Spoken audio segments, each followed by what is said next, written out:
Welcome, esteemed guests, to the Darkstone Dossiers with your host, Anthony Darkstone. Buonasera a tutti. Bonne nuit, buenas noches, bonsoir, and a very good evening, good afternoon, and good morning, depending on where you are watching this on the planet. Before I introduce you to Harry and the lovely lady next to him, where do we start with Harry? He's been there, he's done it, and he has the greatest collections of t-shirts saying that he's been there and done it. 450 million of them belong to the Playboy Club. We'll talk about that in a minute. As is customary, for those of you who've attended the Darkstone Dossiers before, I always like to put up a little clip, which is a compilation, if you like, of some of the things that my guest, which in this instance is Harry, has done throughout. So to give you a little inkling of Harry, who I'm about to introduce in a little while, I will ask our Zoom director to run the clip, please. Hi, this is Harry Maurer, Atlantic City Entertainer of the Year Award nominee. Having entertained in theaters around the country, casino showrooms in Las Vegas, Reno, Laughlin, Biloxi, and more than half of the showrooms in Atlantic City, while entertaining for years aboard 5- and 6-star cruise lines around the world, we know how to get audiences laughing, engaged, and having fun. Magic is universally entertaining, and combined with clean comedy, it entertains people on so many different levels. Why not let me provide your audiences with evenings filled with comedy, drama, danger, spectacle, surprise, puzzlement, and wonder, all in a self-contained show. Comedy Magic works everywhere. You know, my great-grandfather got killed because he fell through a trap door. Did you know that?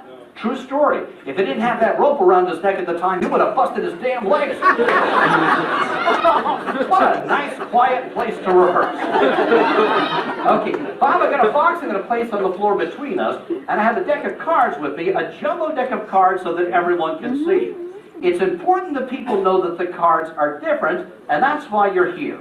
I'm going to fan through the deck, and I want you to be honest with me. I'll go from one end to the other. Bob, as I go through the cards, are they all different cards? Yes.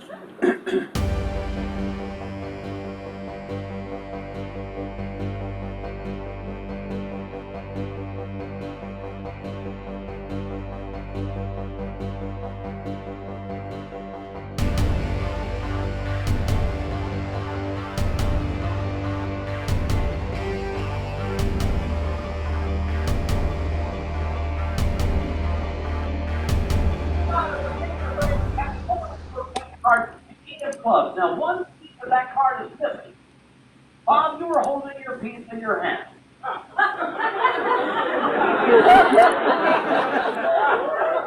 Card. We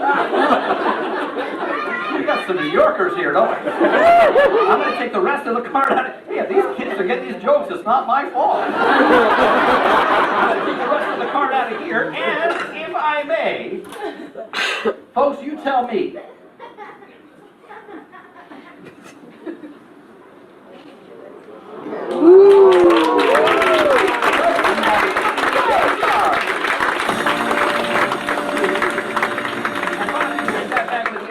Hi, my name is Harry Maurer, and I'm a comedy magician who performs in theaters, aboard cruise ships, and in casino showrooms in Las Vegas, Reno, Laughlin, and more than half of the casino showrooms in Atlantic City, where I was nominated for a prestigious Atlantic City Entertainer of the Year award.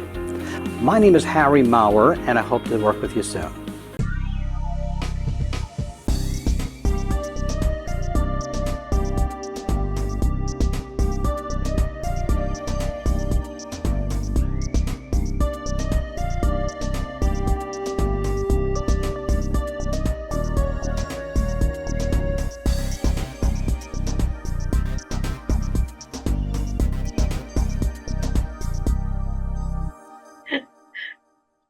Wow, like I said, I'll just give you a little taste of who and what Harry is.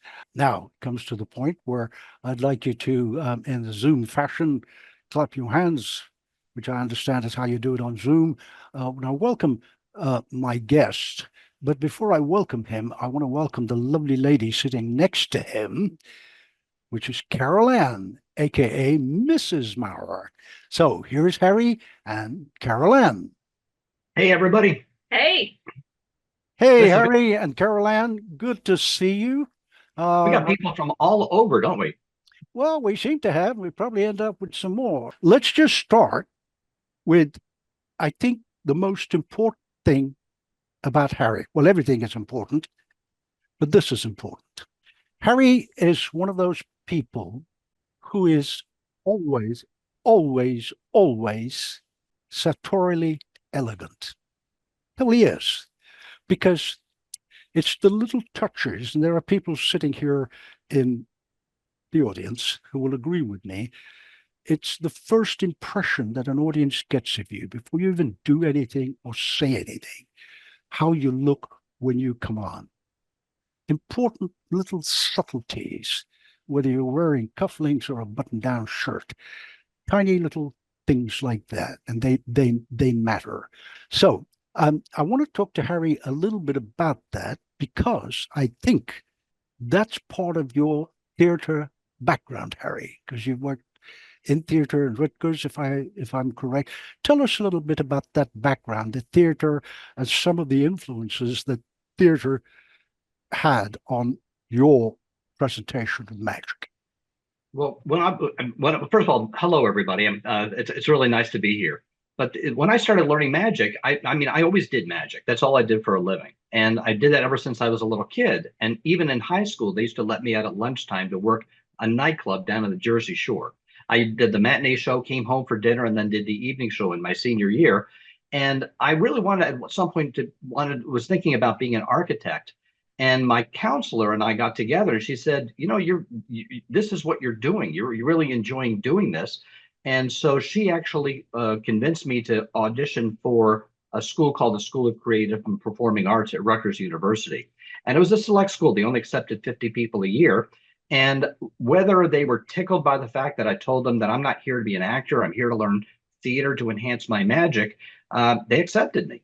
And I started going to college and learning everything from movement to costume design to stage management to directing to just lighting to so many different things, movement, voice, so many different aspects of theater. And in the middle of my junior year, I started working at the Playboy Club in New York. So I was going to classes from 8 in the morning until 5 at night, jumping in the shower and driving an hour to New York City and doing 2 shows a night, 3 shows Friday, 3 shows Saturday. And that's where I really learned about how to really entertain audiences. But the theater background has always, always been so vital to everything that I've done. I mean, even now when we're doing shows in the different theaters, we're doing shows in different theaters around Houston. One of them is called the Owen Theater. And they have very limited lighting and very limited abilities for us to be able to use the equipment because we do the shows in between their productions. So with my background, I'm able to actually bring in my own lighting, be able to really design the music that really greets people as they come in, and just really make it into more of a production. And so, I mean, theater has been very, very important to me. Well, absolutely. And if I can quote a great gentleman that I was very privileged to call friend and mentor, and many of us knew him and spent time with him. Dear Eugene, a phrase of his always was, "All magic is theater." It's true. It is. What an amazing concept to stop and think about. We're a performing artist. There are, as Eugene said, there are tricksters, and then there are magicians. And magicians. Ironically, all magic is theater, and all theater is magic. Yes, absolutely. And I think we started with the concept of being appropriately dressed for the occasion. Yes. Because audiences, some of you who've attended, which dear John was in the audience, John Reardon and Mike Vincent did a thing on scripting and audience management. That's the first thing that people absorb. Yeah. They see that. I think since Doug Henning, I think shocked everybody when he first came out and was wearing jeans on stage and came out wearing T-shirts and this colorful stuff that didn't look like a magician's outfit. And I think that really shocked people. And I think things started slowly turning around. I mean, you and I have discussed this about the idea that a tuxedo, yes, it looks nice. And I think the goal of wearing a tuxedo at one point was always to be dressed a little bit better than the audience. And that's the goal of it. But, wearing tails now, unless you're really doing a period piece, doesn't really make a lot of sense. And I think when it started going towards wearing jeans and doing street magic and things like this, it kind of brought down the quality of the entertainment. And I think that was that was kind of a sad thing to see. And I think the people who dress up, like Michael Finney, Michael, you dress beautifully on stage. Yeah. We love what you wear on stage. Even the shoes, we got to love the shoes. But I think dressing on stage appropriately, and I'm not saying overdoing it, but dressing appropriately is important. It shows respect to an audience. It's like if you went to a job interview and you went in jeans, that would be inappropriate. If you went wearing a nice suit, you're respecting the people who are interviewing you, and you're doing the same with an audience. I think so, because audiences are the same people that billions and billions of dollars and pounds and euros they're spent on audiences all over the world to persuade them with words and or images to buy particular brands of products, be it washing powder or a chocolate bar. Now, these great corporations spend all this money. Why? Because they understand the psychology behind, for want of a better word in parenthesis, persuading someone to do something. And in a sense, Harry, would you say that's what we as magicians do, persuade people to suspend a certain disbelief, shall we say? I think everything we do is based on psychology, and obviously you're going to lead them into whatever you want them to, whatever direction you want them to go. So I mean, the psychology is very important, and obviously it's like selling. Selling is psychology as well. So yes, I do believe that. But you're right about earlier when you said that it's everything that put together is what makes an act successful, or at least appealing to an audience. Whether it's the dress, the way that you speak, the material that you're using, and leading people down a certain path without being insulting to them. I think it's all vital. I think it's very important, because we did, particularly in the corporate world, which you are, I mean, I don't want to make you blush, but it's absolutely factual, of which you're something of an expert, because you have an incredible, impressive list of blue chip companies and major conglomerates that you have performed for in one form or another. Now, that presents certain challenges, because you can't just turn up and go, well, this is my actor's scene. Because very often, as I've done, and we've discussed this with others, you have to incorporate their products within it. Instead of using a standard change bag, if you're doing something for Kellogg's, why not create a change bag with a box of cornflakes? That sort of thing. So tell us a little bit about all the background you have. I mean, you can't list all the companies, that's people can see some of them on your site, which is hmmagic.com, correct? Correct. The website's hmmagic.com. Yeah, well, some companies have Panasonic. Out here is a company called Hisco. I've done Pfizer Pharmaceuticals. Gosh, I can't even think of all the places. General Motors, Procter and Gamble's, General Foods, Mars Candies, presidents, princesses. Yeah, things like that. Yeah, it's true. Presidents and yeah, it's true. Royalty around the country, but around the world. A lot of people will take their entire show and then adapt it to the product. And I don't do that. I'll be honest with you. There may be times when I'll use maybe custom playing cards, or I'll use their name as the magic word, or somehow incorporate a little bit of something about the company into what I'm doing. But personally, I don't necessarily like redesigning an entire act around a company. To me, it's I was reading something today, and it's funny because I thought it was really interesting. It was an interesting statement, and I think it was by Jeff McBride. And they said that an amateur has to change his act every single time, because he's doing the same. He's performing for friends. Where a professional has the opportunity to be able to do the same act and improve it every time that he does it, and build upon the success of what you've learned, and being able to make that very successful. And because of that, that's one of the reasons why I don't want to change a show around too much. I cringe when people tell me, "Oh, I just put an hour show together and we're going to launch it at a theater this week." I'm like, "Oh my God, it's the scariest thing in the world because you don't have anything to improve it with. You have no idea if it's going to be successful or not.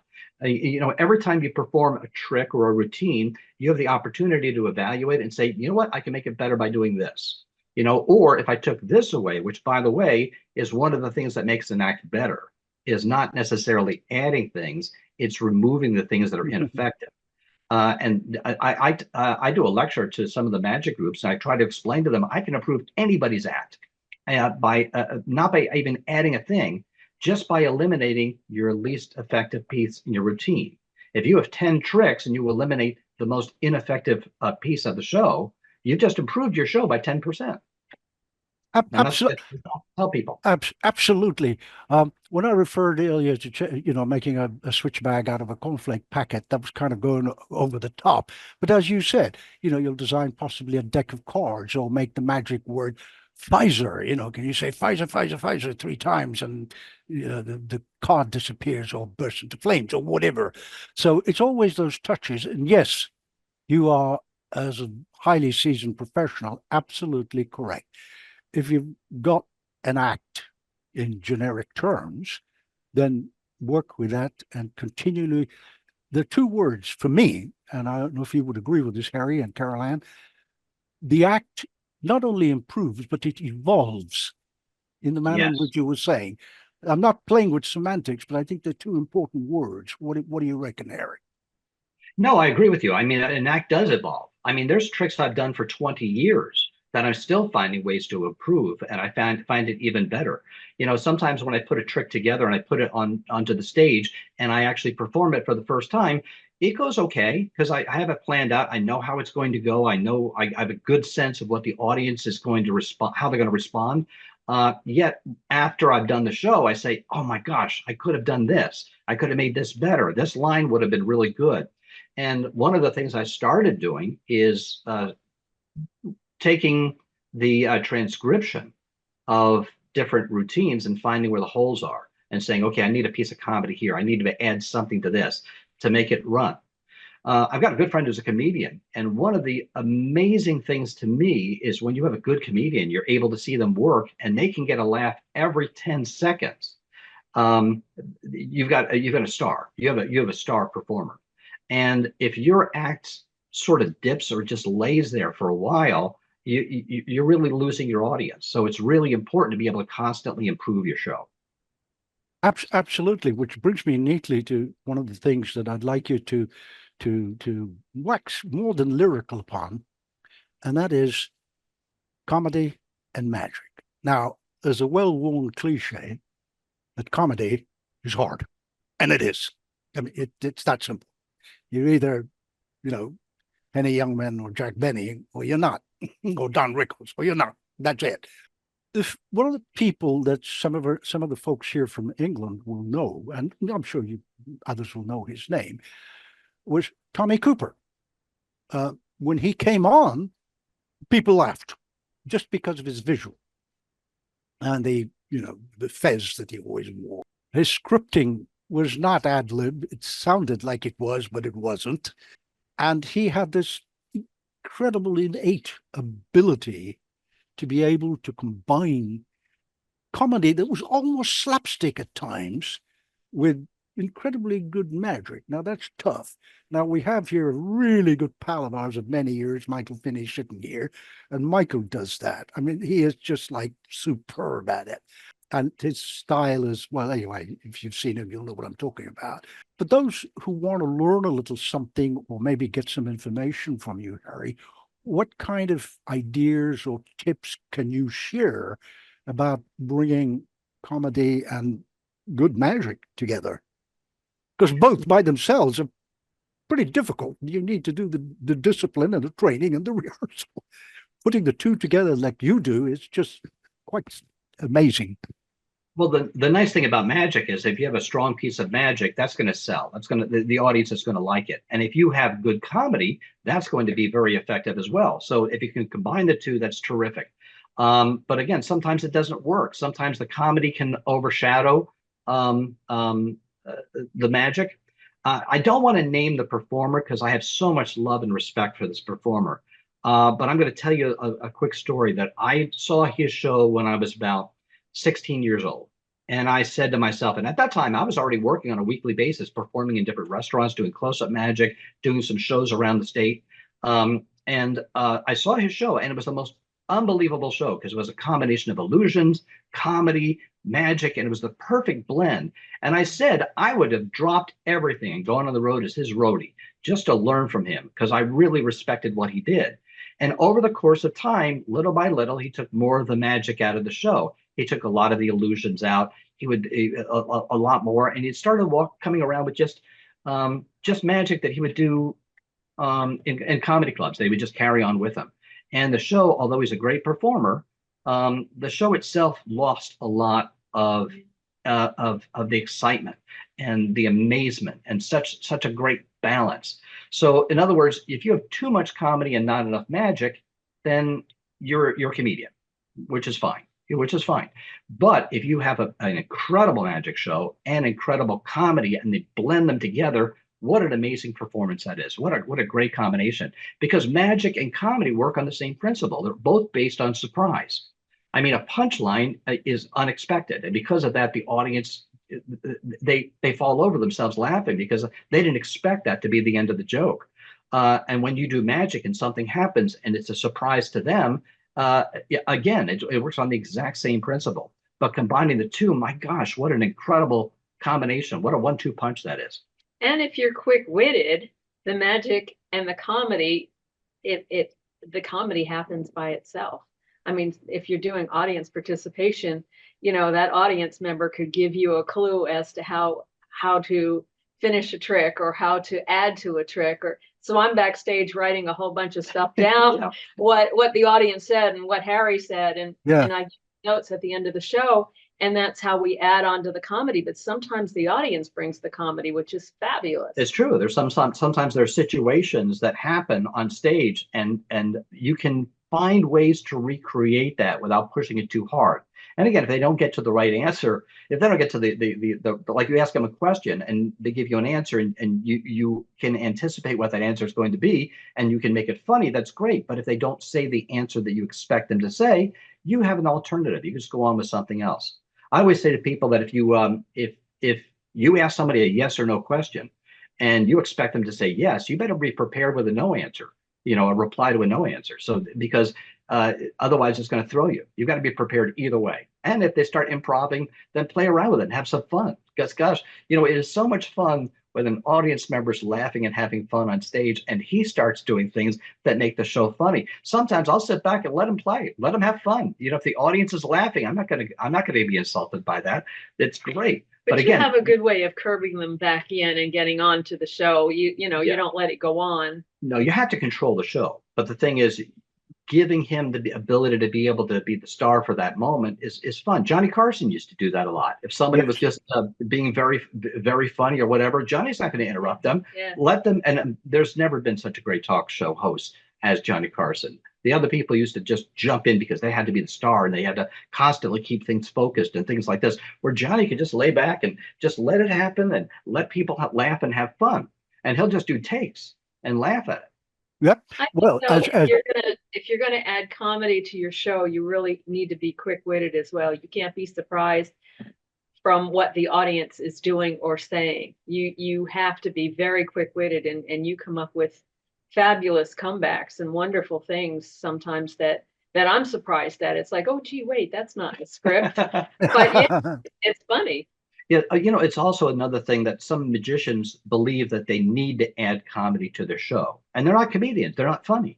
And if you're not good at it, don't do it. That's it. There's other avenues. You can be a manipulative act. You can do other things as well. You can do pantomimes, whatever you want to do. But if you're not a comedian, don't force it. Don't force comedy into your show. One of the things that really, I'm sure Michael's seen this too in production shows where you actually go around and you see these singers and they always, in their act, they have to have one moment where they have to do audience participation and they're not good at it. a lot of these singers will come out and they'll sit on the guy's lap. These girl singers sit on the lap and they rub his hair and stuff like this to try to be funny. And the thing is, they're forcing it, and it's not them, and it just comes across terribly. And so I guess what I'm trying to say, if you're not good at it, just don't do that. There's other avenues you can pursue. Be an amazing performer. Be an amazing close-up artist. Be an amazing card manipulator. Yeah, things like that. Well, you mentioned you weren't going to name names, and that's fine. I'm going to name a name. Okay. Of a person who absolutely loved and adored and wanted to do comedy magic, but fortunately realized with a face like this, a refugee from the mafia face, or the ugly guy from The Good, the Bad, and the Ugly, looked like an Mexican bandido face. There was no way I could do comedy. There's no way. Occasionally I drop something in, depending on which performing character I do. I use 3 of them. Other people like Dan Garrett used to be hilarious. Blessings for his memory. Respect RIP to dear Dan. He had these 3 characters that he would use. One of them was this kind of nutty scientist. The other one was a kind of sorcerer type character called Karnak, whatever. And then there was, your regular Dan Garrett. So I've named names. You figured it out. Me. There's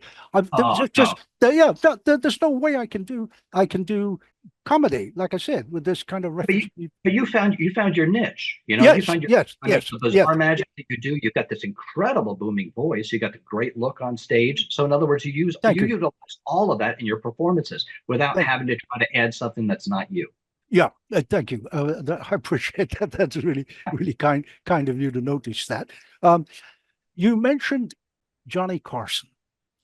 Yes. Now, for me personally, and I've not copied them, but I've learned from them because, as you know, I've done a lot of talk shows and at TAOM, IBM, SAM. I did that lovely one for blessings for his memory, dear Walter Blaney, on his 80th birthday at the TAOM live. And Michael was with my talk show with a couple of other people who went on to become IBM presidents in England for the IBM. But anyway, coming back to that, Johnny Carson and Larry King. Larry King. Thank you so much. I'm glad you're married to an intelligent lady. Thank you for saying that, Caroline. Yes, wonderful. I've watched them and I've observed them well before even doing my first talk show. And you learn, and then you watch the other ones and go, don't do that, don't do that, don't do that, don't do that. Mm-hmm. Coming back to Johnny Carson, as some of us know, Johnny loved magic and he was a great magician on his own. And at one time, probably most of us know this, he ran with the Rat Pack. And the thing that you have in common with Johnny is that you also ran with part of the Rat Pack yourself, which was Joey Bishop. Yeah. Yes. I bet you learned a few things there.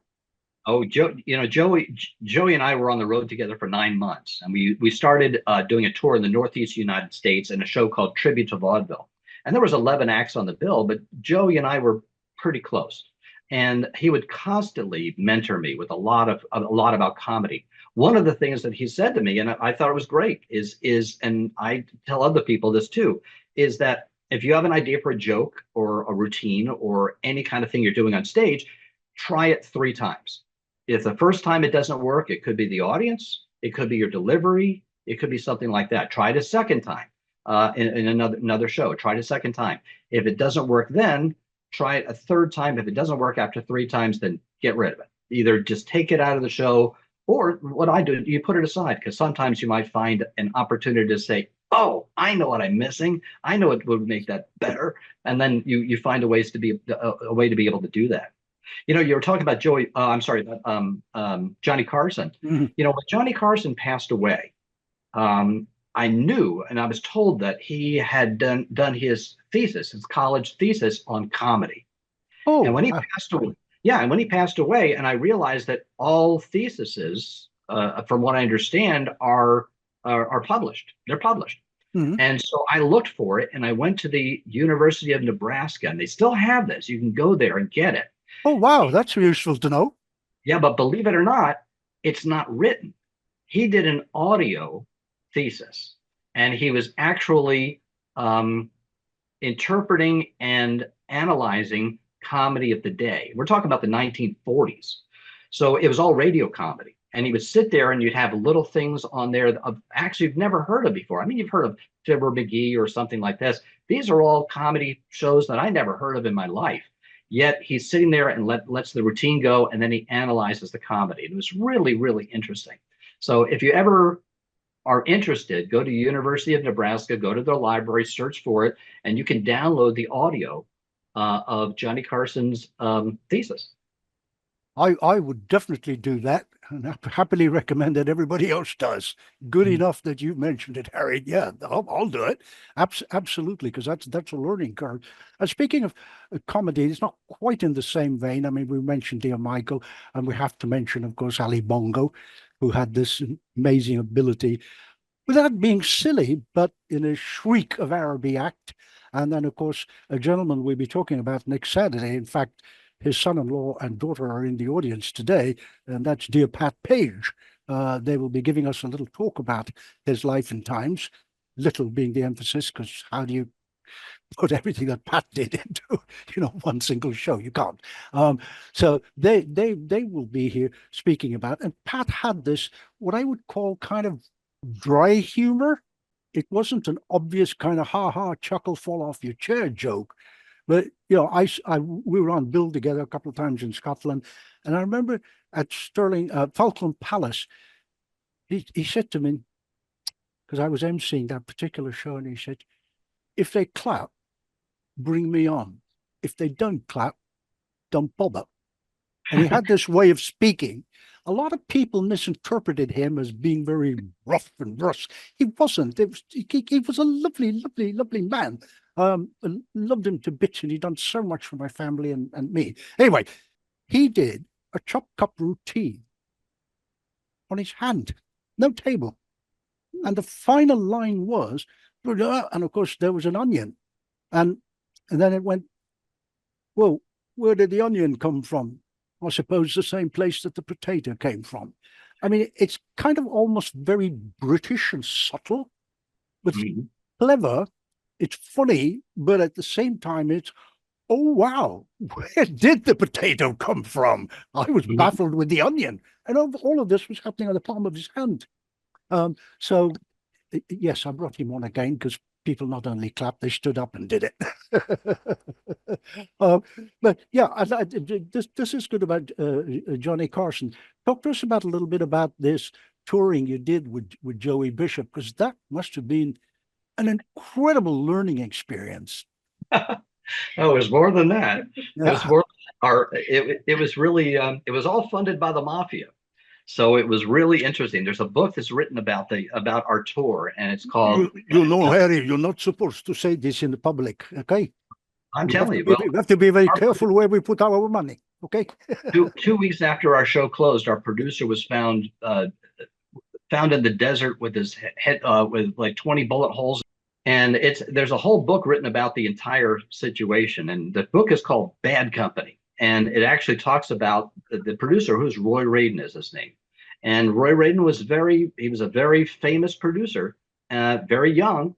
And I think when he passed away, he was probably in his 30s still. Yeah, I think he was 36. But yeah. Harry and I had just started to go on the road with Harry, and it was a crazy situation. I mean, Harry started out all over the country, and then they wound up at the Playboy Club in Great Gorge. And that's when I joined him on the tour. And I almost had second thoughts about our relationship, because I thought that's what show business was like. And it was crazy. I mean, especially when they found the producer dead in the desert. And I was just like, oh, wait a minute. Is this how it's going to be? Uh-oh. Oh, Uh-oh. Our camera's moving. That's because you did something. Yeah, What did I do? No, it's me. You used your hands on that. I got to lock this thing here. Give me a second.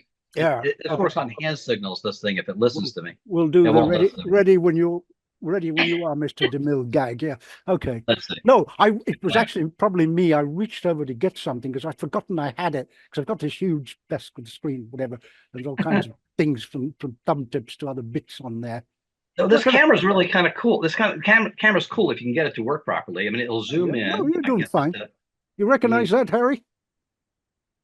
Playboy Club. That's the Yeah. is that the one? Yeah, it's one of the ashtrays. It's one of the ashtrays. Which Playboy Club was that one? Which play that? That was 45 Park Lane in London. Oh wow! Oh, we've never been to that. No, I know you do all the ones every place else from Chicago, etc. Well, we did really. All I did was New York, and then when we did this other thing, gosh, I can't get that camera to sit there. You're gonna have to sit there like that.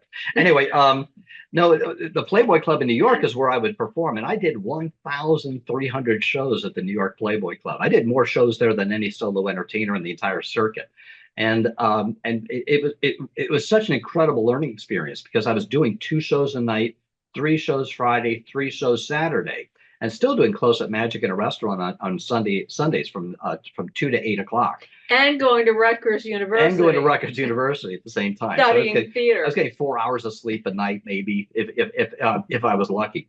And the acts that came in were just great stars, and because of that, I was able to watch and observe and learn. There's one comedian, he was an impressionist comedian and singer. His name was Ben Powers, and he used to be on Good Company. And he was like a real handsome, one of the handsome guys who married the sister. So he was one of the actors on the show. Mm-hmm. But his show was such a great balance of everything between comedy and the singing and everything. And I remember one night I had a heckler, and I just could not stop him. I was just ticked off. And I just went back to the dressing room as soon as my act was over. And because traditionally, after my set was over, because I was the opening act, I would do my 30 minutes, and then I'd run around to the back of the house and I'd watch the act, and I'd learn by watching them. And that night I was just ticked off. So I went to the dressing room, then went on stage, and afterwards he came out, and came back to the dressing room after his set, and he says, "Harry, I thought you were out there. I wanted to show you what to do." And I was amazed because he told me what he did is he came out singing and just happy and joyful, and he's singing to the audience. And as his eyes started going towards that side of the room where the heckler was, his whole demeanor changed. His face went flat. He wasn't smiling, and he started playing towards this one side of the audience until people started going to the heckler saying, "Would you shut up? Would you shut up?" And finally, the guy would shut up, and then Ben would be more than happy to ingratiate himself to that audience on that side and get them all involved in the show. But he just basically won the guy over by having the audience pressure him, by not giving that side of the room the attention that he was giving to everybody else. I think you've raised a very important point. I think it doesn't matter how long you've been in the business and what your status is. Never engage directly with a heckler. Well, it depends. Well, yeah, you're right. It depends. I say never in parentheses, and you're right. It depends, because it depends on the situation, the show, the venue, and all those kind of things. But by and large, I think getting into it sort of alienates the performer to the audience in most cases. I saw 2 situations, and I'll tell you about both of them. Well, one of them was Emo Phillips, a comedian from Chicago. Emo Phillips, we walked into the show, and I was just a guest, just doing a guest set because I was actually working a theater down the street. And we came in to watch the show, and I never knew who Emo Phillips was. And if you ever know him, he's got this Beatle haircut. He wears this trench coat. He's got the galoshes. He looks like a bum on the street when I saw him. And I said to the club owner, I said, somebody should get this guy a sandwich and get him out of here. He says, "That's our headline." And he walked on stage, and from the moment he came on stage, he had this heckler hitting him with these heckler lines. And Emo, who comes across as this kind of crazy, kind of guy, and no matter what the guy said, without using one stock line, Emo would turn it around to make the guy look like an idiot. And I sat there amazed at this, because this went on for a couple of minutes. And I said, I have to time this. And I did. I looked at my watch and I timed it. And they did this banter back and forth. And every single time the guy said something, Emo would top it. And he floored him. He floored the audience. And by the time the 20 minutes was over and the guy finally shut up, Emo, rather than going back into his act, said, "Go ahead, I'll wait while you reload." And the guy for another 20 minutes. And it was unbelievable to me. So that's one situation where, again, he did address the heckler directly, and he just was able to be confident and just nail him to the ground. It was amazing. And the other was, I'm trying to think of his name now, in Wildwood, New Jersey, where the audience was just not on this guy's side. Oh, was it Don Maurer? Don Maurer. It was Don Maurer. Don Maurer. Don Maurer. The guy was not really on his side. And this was a typical comedy club looking place with a brick wall and the moose head on the wall and a coat rack at a chair. And a chair, yeah. And so Dom, the audience just wasn't laughing. And so Dom just pulls the chair to the center of the stage and he sits down and he looks down and he says, I don't know, maybe it's me. Maybe I came out too hard and maybe I was a little too aggressive. And suddenly the audience just starts saying, no, it wasn't you. It was us. And finally he sucked them right in. And he stood up and I was like, amazing. Those are two situations that I saw comedians just really take bad either hecklers, or that wasn't necessarily a heckler, that was just a bad audience, and just turn them around and make it into a winning audience. It was amazing. Yeah, it is. Well, it's also, as you were mentioning earlier, and indeed Carol Ann emphasized the point, that the more you work doing the same act, so to speak, little modifications, but essentially you've got this product built and that's it. You get this feeling of how you can ad lib with somebody. That doesn't happen, after 10, 20 or 30 shows. That happens after doing X thousand at the Playboy Club, touring with other people, watching other people. One of the best ad libs I've ever seen. And if you want to check it out, go look on YouTube. I'm going to embarrass the heck out of him because he's probably forgotten about it. More than likely he has. But he was doing his card on the forehead. You know who I'm talking about, right? There's only one person that has card on the forehead. Yeah, absolutely. And from the previous act, this confetti started to flutter down. And he just stopped. It went, this magic stuff happens all the time. And it just carried on. I mean, I am not doing it justice because I'm not Michael Finney and I don't have his timing. But this magic could happen at any time. Well, that's right. Yeah, that's it. Yeah, that was I don't know who did that, but that was a wonderful impersonation of Michael Finney. Yeah, I have no idea who did it.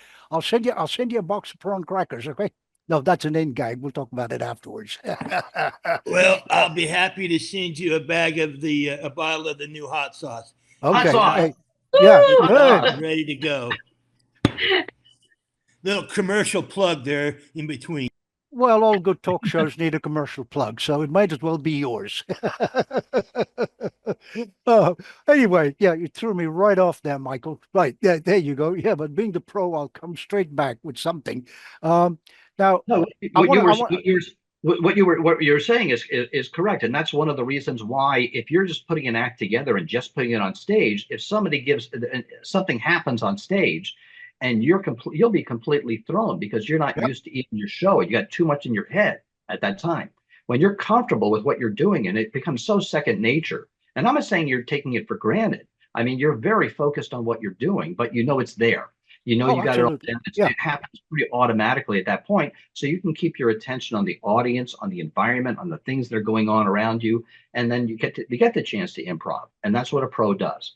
Yes, absolutely. Well, and also when you're doing so many shows a night, I mean, there was a night we did 7 shows in one night, 7, and around show 4, 5, or 6, you just get so slap happy that the comedy just happens. It's just you don't have any guards anymore. It's you just the comedy just starts pouring out. So when people say, oh, you have to do 5 shows a week, or you have to do 7 or 14, or how many shows you're doing a week, it's great for us. And other people say, oh, I'd rather just do 1 a week, or no, we want to do more. The more shows you do, the more the comedy just happens. And it's wonderful to do 7 shows in a night. Well, I don't know. Maybe for me it is though, but not for you. It is a lot of fun. And the funny thing is that I remember this is at Magic Island here in Houston. And know it well. And one of the acts who came in, he says, my dove can't do 7 shows. 7 shows. He could do them, but the dove would be exhausted. Yeah, and Scott Hollingwood says, yeah, you signed the contract, get 7 doves. Well, I mean, it's so funny because when you're doing that many shows a night, Scott Hollingsworth has to bring in the audience and take them off. That's and right. There's time slots, and one night they were running really short, and Scott Hollingsworth came backstage and he goes, Carol Ann, he says, I know Harry's on stage, but do you think you could cut it by 10 minutes? And I said, well, Harry just borrowed $100 from someone. Do you want him to give it back or not? And he's like, oh, darn. Yeah, that routine is 8 minutes long, that routine. And that's another thing too, is that, you got to know exactly how long your show is too. Every single trick. I mean, this is from working Atlantic City and in Vegas, where you are timed to pretty much to the second. And they'll give you a little bit of leeway, but otherwise, you got to be, if you're doing 17-minute spot in Atlantic City, it's 17 minutes. If it's 18 minutes, I get a phone call from the producer, saying, Harry, you've been over again. Yeah, and they might take you out. And why is that important? Why is that so important, though? Why is it important to a casino? Yeah, one comedian, he went like 5 minutes over, and the vice president of entertainment came up to him and says, you owe us $30,000. He said, what are you talking about? He says, because that's what we estimate we would have made in the casino had your act ended on time. Right. So the next night, he intentionally stops 5 minutes early, and he walked up and saw the vice president and said, so you want to split the 30 grand I just made you? And they, on the spot, they fired him on the spot. Because you're right. And this is so important. And you've done a ton of TV, etc. I know, from morning shows and other types of shows on TV. And for anyone listening, they probably know this, but it's worth bringing up and getting your take on it. And your card is, and they've cut it because you've gone over your 2 minutes. Yeah. Because TV doesn't really care how good you are. They're interested in ratings. Sure. And the advertisers. So wasn't it Ricciardi who sawed his daughter in half and they didn't have enough time to restore her? I heard that story. I didn't know if it was true. So they cut to the next segment, and they got phone calls thinking they just murdered somebody on TV. Yeah. So I think it's worth bearing in mind. If they give you 3 minutes, be sure, absolutely sure, you're so well rehearsed you've finished at 2:57 or 2:56 even, to allow for a little bit for applause. And that's right. I mean, with the casinos are not, as most people think, in the entertainment business. They're in the taking money from people business.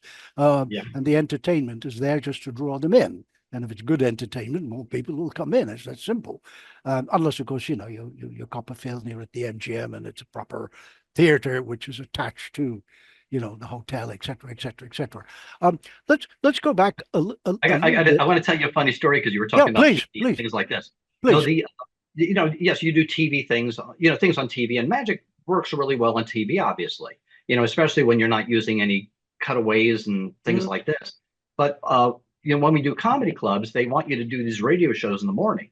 And they said to me, I don't think magic's going to go over well on the radio. And I don't do a lot of radio stuff. I wouldn't really know what routines to do on the radio. But I said, let's try something. And there's a trick that I would do in the comedy clubs. And it uses a jumbo deck of cards. And somebody would select a card and they bury it back in the deck. And we shuffle it in there. And I take out an invisible cockroach. And the cockroach is like 3 inches big, but it's invisible. And I put him on the deck and I pretended to have the cockroach go through the deck looking for the card. And eventually he finds the card. I go, oh, he got it. I clap my hands and I separate the deck and there's a big bloody mess. Oh, no, I'm sorry. I said, you don't see the cockroach, do you? And they say, no. And I cut the deck and the cockroach, literally this 3-inch cockroach crawls right out at them. And it really shocks people. I've had girls just leap off the stage with this. So we tried this in the radio show. And when the cockroach appeared, you heard there were 2 DJs, one guy and one girl. And as soon as the cockroach appeared, the lady went, wah, wah, and you hear the mic go like this. And you heard the door slam open like this. None of this was playing around. She was really scared, and she started running down the hall going, wah, wah, wah. And we were just laughing nonstop. And it's so funny because, again, there's not a lot of magic I can do on the radio, but that worked really, really well. That's really cool, because I know in doing my research, I'm not going to give away the ending. There's a clip of you on YouTube doing exactly that with the cockroach. Oh, yes. I'm not going to give away the ending. I'm talking about that. Yeah, yes. I was doing my research on this, and then I thought, well, hey, no, I'll put in the compilation instead. I was going to fit that in too, but I thought, no, people can go and look at it. It's just go Harry Maurer YouTube and you'll find it. Is It's, that Good Morning San Antonio? It was on, Yeah, Good Morning San Antonio. ABC Yeah. TV on Yeah. San Antonio. Yeah. It Yeah. is really, really worth watching. I can assure you. Yes, obviously Harry is good. The effect is brilliant, but it's freaking priceless. The look on the TV presenter's face, this lady, particularly when the ending happened, she almost ran out of the studio. And this is on the TV clip. So yeah, you have to cut your cloth, so to speak, to use an old cliche, depending on what you do for TV. You can't always do your best stuff. I mean, I've seen more magic exposed on TV by tricksters where they don't understand about cameras, they don't understand about anything. They're just so focused on doing something. I've seen cameras and they're doing this. I'm exaggerating to make a point. And Right. then the two doves appear. And the doves do what they're not supposed to do. And someone has to clean up the mess. And these are little things where we see people come to me, my mentees, and say, should I do this? I love it. That's just because you love it doesn't mean it's right for you. There's a very fast story I will tell about comedy, etc. Well, Lance Burton was my guest, I think, a couple of years ago on the Darkstone Dossiers. I reminded him of a story, and I think it's on YouTube, I'm not sure, where he was in Vegas, doing his big show, etc., etc., and he got this little, I think maybe he was about 10 or 11, little boy up on stage, and it just happened the little boy was from England. That's not totally relevant, but is.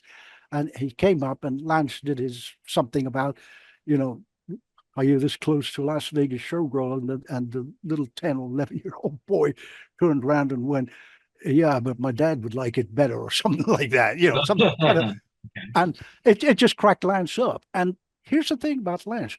All those years later, when I brought it up on the talk show, he remembered the boy's name, which was Miles, and where he was from in England. He's phenomenal.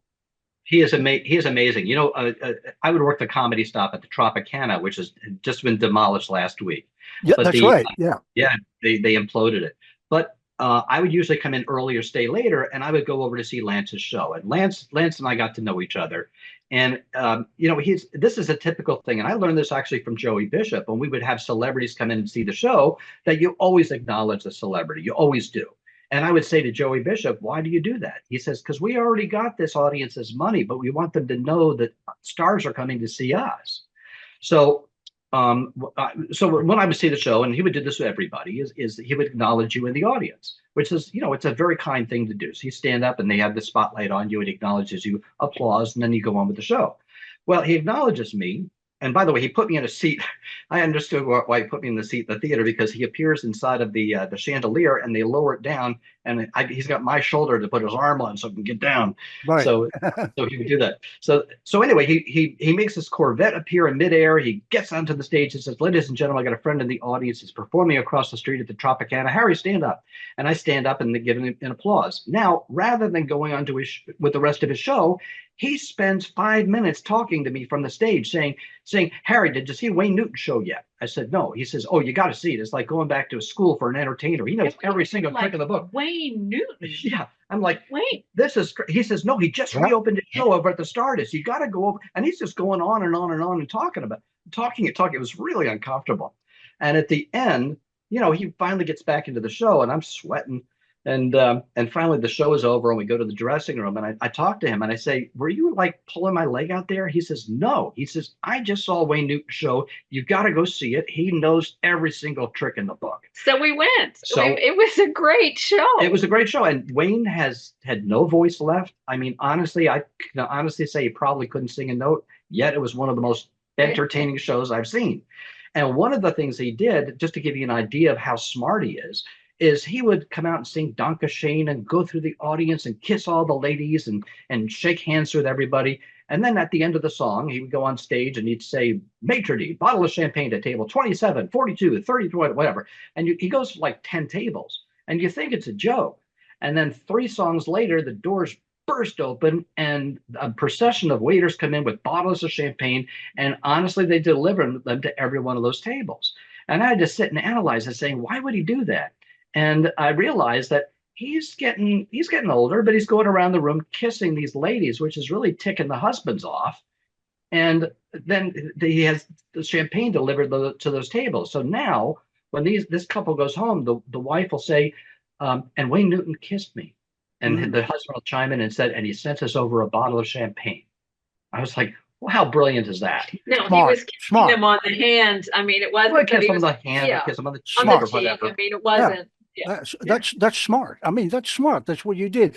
I mean, you know, I don't know about you, Harry and Caroline, but I miss those kind of Vegas days. You know, I do. there was class, there was style, and you know, most recently you go there and people are in shorts and flip flops, and you're going, what? Yeah. Well, we're hoping that Magic Island has a dress code because it used to really, like the castle. We really hope that it's a place that you can get dressed up and go to. But getting back to Wayne Newton, I think what really impressed me the most about Wayne, and I remember seeing him as a little kid on Ed Sullivan. What impressed me the most was he was endearing to the audience. Yes, And yes. That's this the is word. something that I always say to Harry, as magicians, we always think, oh, we're going to fool them. We're going to give them a great show tonight. And I always say, we don't want to do the magic to people. We want to be endearing and include them in our magic. So when you're endearing, it's very different than just performing and doing it. So I think what I learned from Wayne was it doesn't matter how young or old you are, you have to be endearing to the audience. And even though people just remembered him from years and years ago, he was still endearing and I still admired him. And I would still go to see his show today because of his endearment to the audience. Yeah, that's true. I think you made a very important point there, and I think a lot of more of the old guys like us, we know this, and we're fairly sincere most of the times about it. Sometimes we're acting the part, but by and large, we're 80% sincere about endearing. In other words, bringing that proverbial fourth wall down and in the theater and getting to people. And this can happen with a close-up table. And one of the great examples of that on a close-up table is Mike Vincent. He has this amazing way of endearing himself to these volunteers on either side and a group. And this is why he does this wonderful intimate magic. I'm sorry, Harry, you were about to say something. Go ahead. No, you're right. Michael's really elegant when he comes across. Yeah. He's very ingracious. He's very gracious, I should say, to the audience. He's really a warm personality. No, I was just going to say that Carol Ann, even before we do any show, one of the things she always says to me right before I walk on stage is, "Be endearing, be endearing." She always says that to me because sometimes you do get caught up in the energy, and you want to come out strong, and you want to be able to really hit them hard, and you want to be able to be funny, and you want to be I guess aggressive, because you want to have energy out there. But again, at the same time, you want to be endearing. You're confident, but you don't want to come off as arrogant. But I noticed that anytime we put in a new trick, we're concentrating on the trick itself and not the audience, because not only do you have to look good and perform the trick well and to fool the audience, it's the next step is to be endearing while you're doing it. Yeah, absolutely. I mean, you mentioned here, because I know in the past you've been, for want of a better word, Harry's assistant. I mean, you work together, but to use a common word, assistant on the shows. But I think now, correct me if I'm wrong, Caroline, you're taking more of a kind of management stroke producer role. Is that right? Yes, it's really put me in a very uncomfortable position that now I'm a little bit more comfortable with. But it surprised me with these venues. We're having other magicians come in, and there's times that Harry is gone out of town and I'm managing all of the venues. And I was surprised because I expected every magician that performs in the venues to be as professional as Harry. And I just didn't realize that there are different forms of professionalism. And those are things that you have to work with. Like the act is an hour and a half late. You know, it's like, oh my gosh, are they coming? Are they not coming? What am I going to do if they don't show up? Who can I call? That type of thing. And then they breeze in. It's like, oh yeah, I was coming. I was going to be here. And you're just like, oh my gosh. So those types of things that I'm thrust into a position that I'm not used to. My background is in medicine. I was a director at a hospital.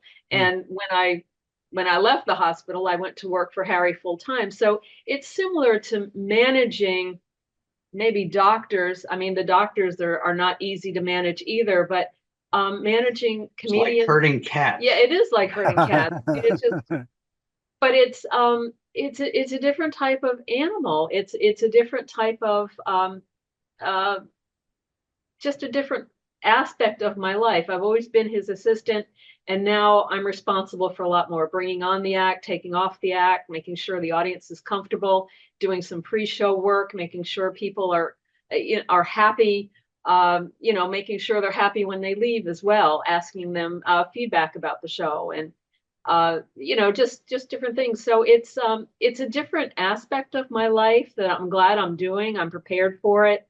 Wasn't prepared to do a lot of speaking, but I joined Toastmasters several years ago, and that got me onto a speaking. Yeah, we both did. Yeah, we both joined Toastmasters. You know, it was so funny. The first time I went to Toastmasters and I started doing, speaking, which I do all the time on stage. You realize that, you're now talking to a small group, and I started looking over their heads like it's a theater. And it's very like funny. You're not seeing their faces because of the light. Yeah, one of the things they pointed out is you're not engaging with the audience because you're not. I'm like, well, I'm not used to a small crowd. Small crowds terrorize me like juries. Well, you're right. It's difficult because if you're used to doing, I mean, I am, and I know my son was back in the day. You're playing to large audiences, yes, anything from 500 upwards, and sometimes you've got a gig where there's just like 30 or 40 people, and you're doing essentially the same thing or slightly different effects, a little bit more intimate, for want of a better word. But yeah, you have to change your mindset a little bit because they're right there. Yeah. They're right there. They're not kind of like out there and all you can see is the first row, if you're lucky, because of the lights in your eyes, etc. So yeah, you're absolutely right. So it doesn't matter how, I how learned something from a magician's wife. It was interesting. We were both sitting all the way in the back, and she came up to me and she said, "Oh," she says, "can I sit with you?" And I said, "Yeah, sure." And she said, "Why are you sitting in the back?" And I said, "Well, because I want to let the audience who's paying have the better seats." And she said, "Well, there's a reason why I sit in the back." And I said, "Why is that?" And she said, "I want to see how far my husband reaches." And I said, what do you mean?" And she said, "Well, my husband can't see the audience all the way back here, and I want to tell him how far back his eyes reached."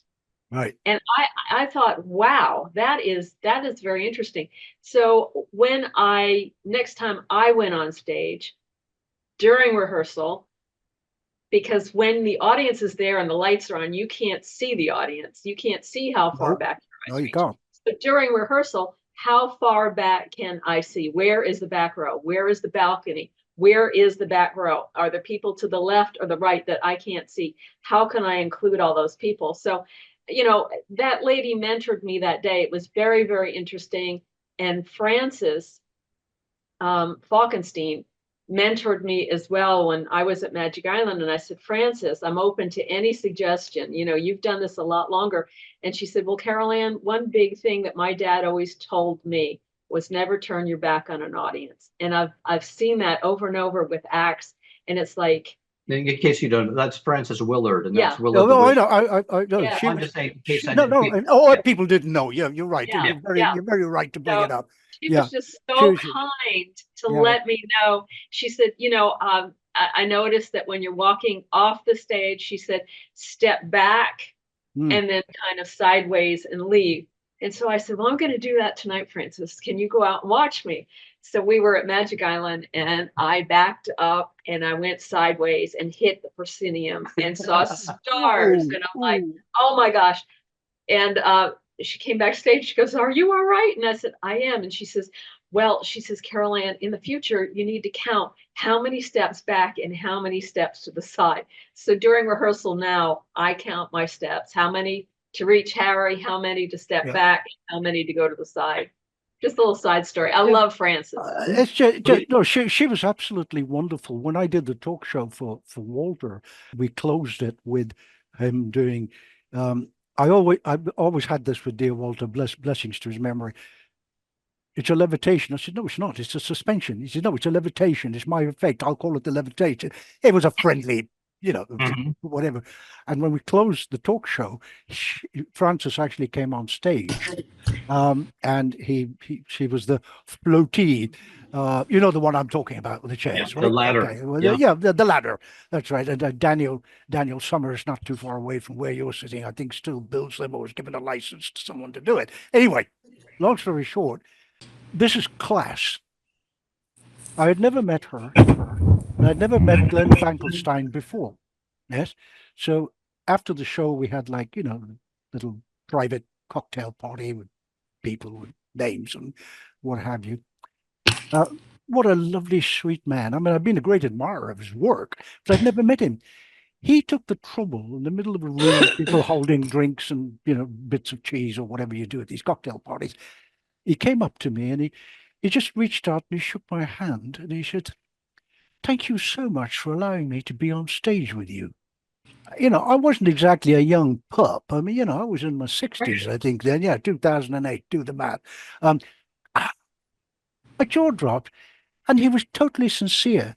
Quick sequel to that, I found out later that he was actually not very well. I mean, it's public knowledge now. He was in the beginnings of dementia.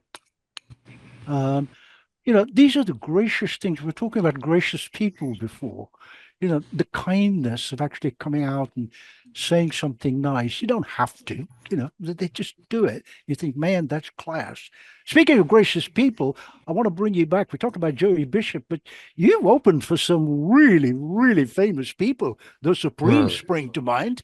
You opened for The Supremes, and here in Houston we did. Yeah. You did. Frankie Avalon. Yeah, Frankie Avalon. There's enough Rita people of our Rudner. age. Yeah, enough people of our age to know who Frankie Avalon is. Yeah, Frankie Avalon and I, we would work a place in South Philadelphia called Palumbo's, which is another Italian-run club. That if they like you there, they like this. Yeah. That kind of place. But really, really funny people. That was actually the club. If you ever saw JoJo Dancer. JoJo Dancer, Your Life is Calling, which is who's the comedian? Michael, who's the comedian? You know who that is? I don't know who that was. Anyway, never mind. Whoever it is. Anyway, in JoJo Dancer, Your Life is Calling, he was a black comedian, and they said, I'm sorry, who was it? Anyway, he didn't think he was told that he wasn't going to get paid. They weren't going to pay him because it was a mafia-run club. So he got a gun and he came in and he says, "I want my money like this," and they're laughing at him, saying, "Oh, Frankie, open up the safe." He says he gave him the cash. He says, here you go. He says, "This kid has balls, this guy." And Richard Pryor. Thank you, Richard Pryor. That was Richard Pryor. Yeah, Richard Pryor. Yeah, Richard Pryor. I could just see Richard Pryor doing that. They put that into the movie JoJo Dancer, Your Life is Calling. But Palumbo's was the place that happened. It's Harry's worked in a lot of crazy places. I have worked in a lot of places. Well, it's funny because even in Vegas, a lot of people in Vegas will tell you the mafia. This was so much better when the mafia ran it, because it's true, because there's cash. You could walk around with $100 bills sticking out of your pocket. Nobody's going to touch you because they knew that they'd be dead if they did. And because of that, it was so much better. Now accountants run it. And because of that, it's so sad. And they don't think further ahead. I mean, a lot of the casinos, even in Atlantic City, are hurting. And there was one casino at the Showboat, had a beautiful little theater called the Cabaret Theater. And it was sat right in the middle of the casino. And they closed the curtains and you'd have to enter through the casino, through the gambling and all that stuff to get into the showroom. It was a great showroom. But then, we had so many shows in there and so many great performers, and they took it all away because they said we can make more money per square inch by putting slot machines there than having a show. But then they don't think ahead, saying, yeah, but what's going to keep people in the casino? Right. Once they get tired, where are they going to go? So they start going other places. So they just don't think ahead. Is that where we saw Richie Artie? No, so Ricciardi at the at a similar room over at Resorts International. Yeah, all these little showrooms are gone. Yeah, they're There's no gone. incentives. There's nothing. Yeah, Yeah. they were great back in the day. I mean, well, it's nowhere near it, and I'm sure you'll agree with me. I'm pretty sure you'll agree with me. If you were to just walk down Fremont Street, not the Strip, there's a little bit of that kind of nostalgia that still hangs about. A little bit Mhm. of that, I prefer it to the Strip. I mean, but now, even that's changed because Mark Williams, who does all our post productions in Vegas, and he was saying to me, they're tearing up the city and building this and building that, and it's going to be like a sports capital of the world now. They've even brought in, I think, Formula One Oh, in there, and well, it's where the money is, Harry and Caroline. That's it. People are paying the big I bucks to guess. fly out You and you do start it. realizing that nothing is permanent in Las Vegas. I remember Yeah, looking out my hotel window over at the MGM, and they used to have this lion, this gold lion that was the entrance to the casino. And that's the right. lion was tall that if you stood between his toes, you'd only come halfway up his toe. That's how big this lion was. And I'm looking out the window, and they're literally dismantling it. And I'm saying, what are they crazy? And they told me, they said, no, they're smart. They said the Asian gamblers consider it to Right, be bad luck to walk under the mouth of a lion, so they're putting a right. regular doorway in there. And I was like, oh my gosh, that's the moment I realized that there's nothing no matter how beautiful and how expensive it is in Las Vegas, it's only temporary. That's right. Yeah, it's a stage set. Oh, yeah. It's a stage set. It's Yeah. expensive theater. Yes. Expensive.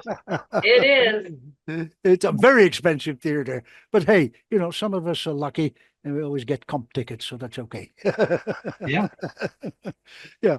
Well, listen, we've come to that time now where I think we'd like to maybe just close up this part of the show and throw the meet and greet open for people to either type up in chat, which you can see, I'm sure. If not, I'll read it out.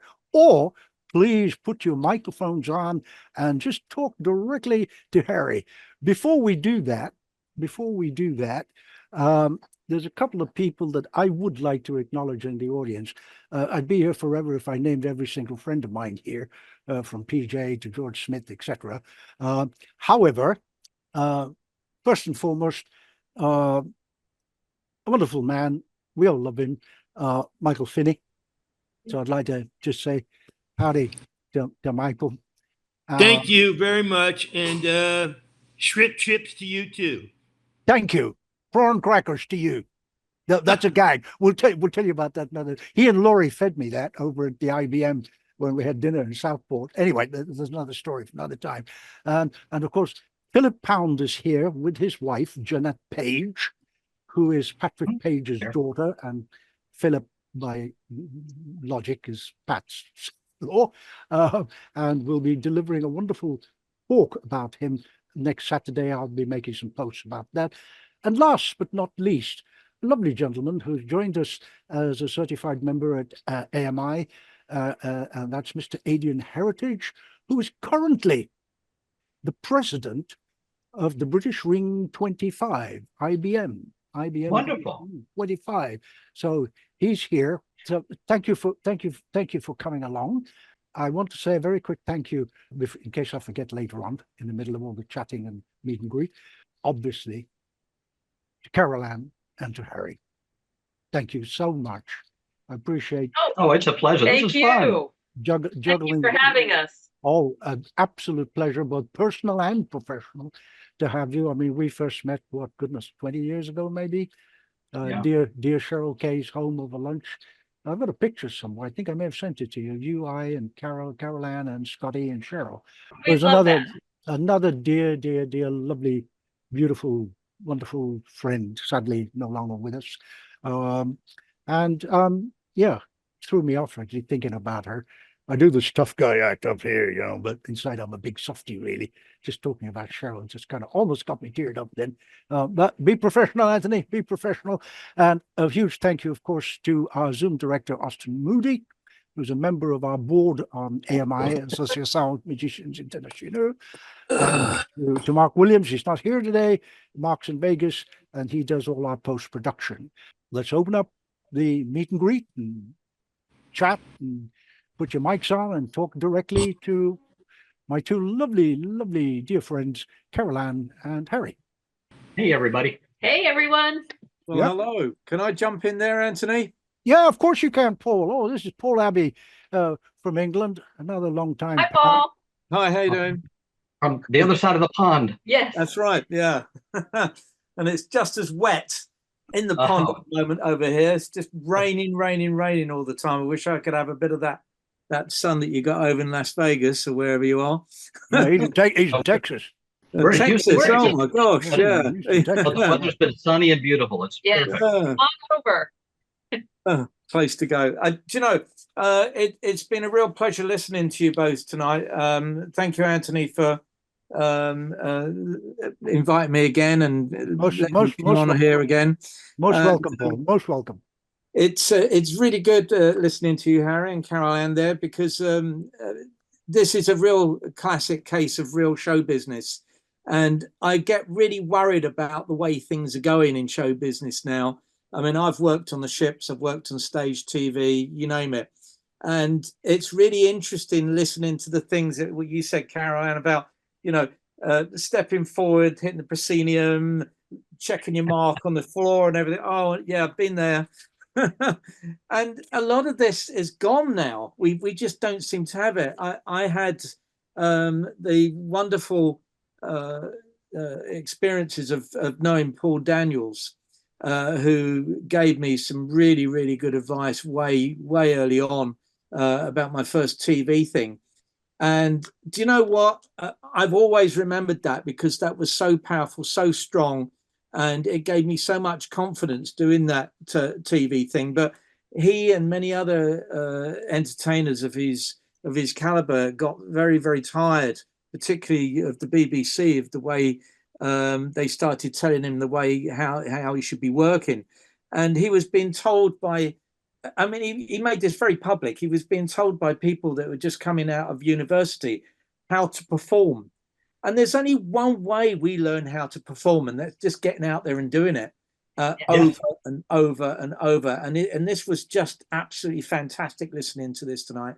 And I also got to tell you, just to finish, that I would never have been a professional magician had I not studied to be an actor.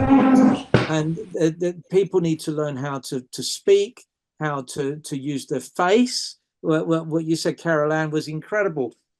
Reach into the back of the audience. How cool is that?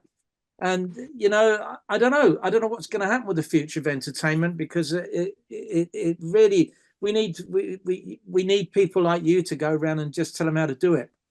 Well, hopefully it's like hopefully entertainment is cyclical, and suddenly it'll start falling apart, and then people will pick up the pieces and put it back together again. And we always hope that happens. But you're right. There are so many performers that don't even know they wouldn't even know what to do about spiking a stage, about putting spike marks on the stage to put your props. You know, there's a routine I do, which is a Pavel's walking knot, where I have 2 mic stands. And I want the mic stands, I want to be balanced. I want to be exactly in the center of the stage when I'm doing the trick. So I have spike marks when it looks like I just casually put the mic stands down on these 2 sides of the stage. They're right exactly where I need them to be. So it's the rope's going to be exactly in the position I need it to be, and it's going to be perfectly centered. For most people, don't even think about And more spiking a importantly, stage. what does the lighting look like on that rope? Yeah. What does the audience see? I go on the audience. What does the audience see? Yeah. You know, and I can say to Harry, no, it needs to be back further, or it needs to be forward, or the lights are too bright or not bright enough. So when you have an assistant, use them in the audience and see what the audience sees. Yeah. And you're talking about Paul Daniels. I mean, I could be wrong about this, but I remember when Lance Burton's contract was going to go up for renewal, I suspect that they wanted him to do something he didn't want to do. And he just said, no, I'm done. You know, and I don't think it was because he was tired of doing it. I think it's because obviously he still loves traveling around and doing his show. I really do think that they probably put more demands on his show that he didn't want to do. And he just said no, because he doesn't need to. I think you're right, though, about younger magicians. I don't know if they don't know enough to ask, or they don't want to be open. I remember when I was open to Francis and open to a lot of other people, it was like, please look at my part of the performance and tell me how I can improve and do better. but you have to be open to it. You can't be arrogant to say, oh, well, I thought I did the best, my performance ever. And, I'm not going, although I've asked you for help, or I've asked you to be, have your eyes on me and tell me how I can improve, I really don't want you to tell me how to improve. You've got to be open to that criticism. And then you have to decide, do I want to take that advice or not take that advice? And 9 times out of 10, I always took the advice. Yeah.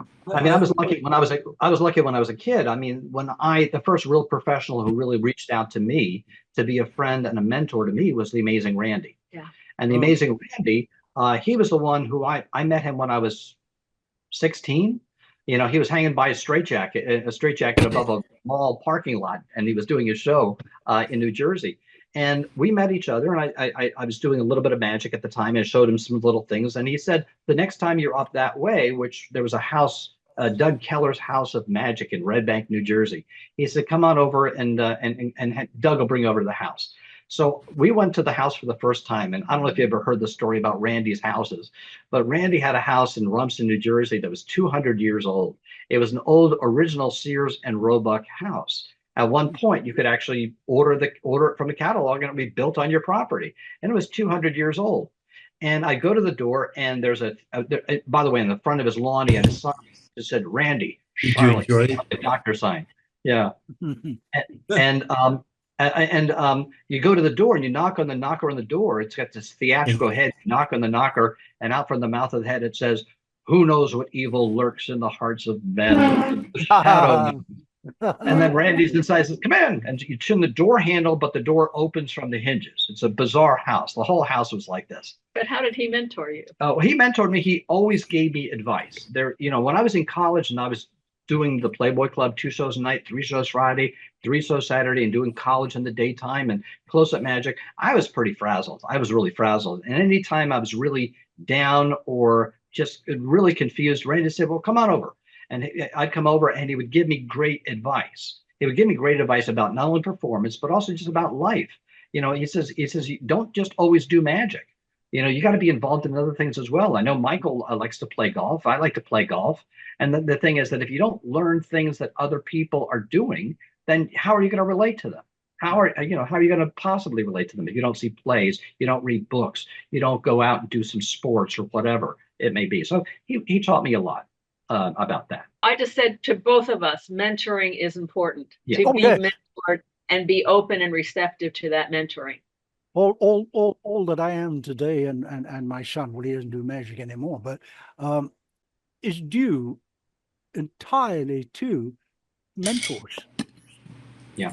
Because I had the mindset anyway of a little bit like the Karate Kid, where you have your mentor, your sensei, who teaches you to do things, and you learn that however silly it seems, there is a method and a reason for it.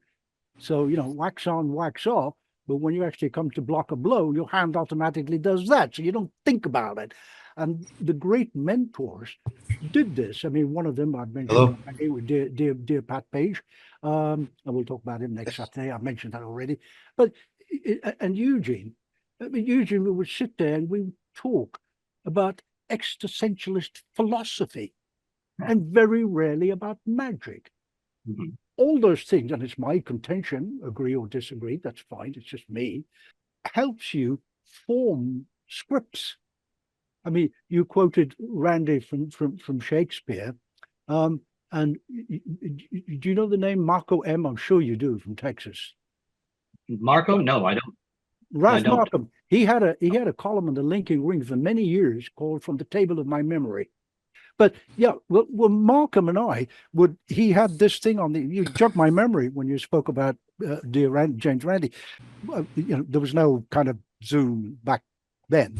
We'd call him up, and this voice would answer. It was on the answering machine. That shows you how far back it was. The tape. It would say, "And I can call the spirits from the vasty deep," and I would reply, "I will soak an eye or any man, but will they come when you call?" And that's straight out of Henry IV. And he'd pick the phone up, and we'd both roar with laughter, like a couple of 10-year-olds. And and it was great. and we'd have the most amazing fun. And then he'd kind of like come up to me and go, drop the left shoulder. That's it. That was worth its weight in gold. Because it's all about finesse. Everybody needs someone like that. Everybody. Yeah, that's all it was. It doesn't matter how old you are or how long you've been in magic. Everybody needs somebody like that. I know I'm supposed to be the host and not say much, but you prompted me to this, and I think it may be helpful to people here.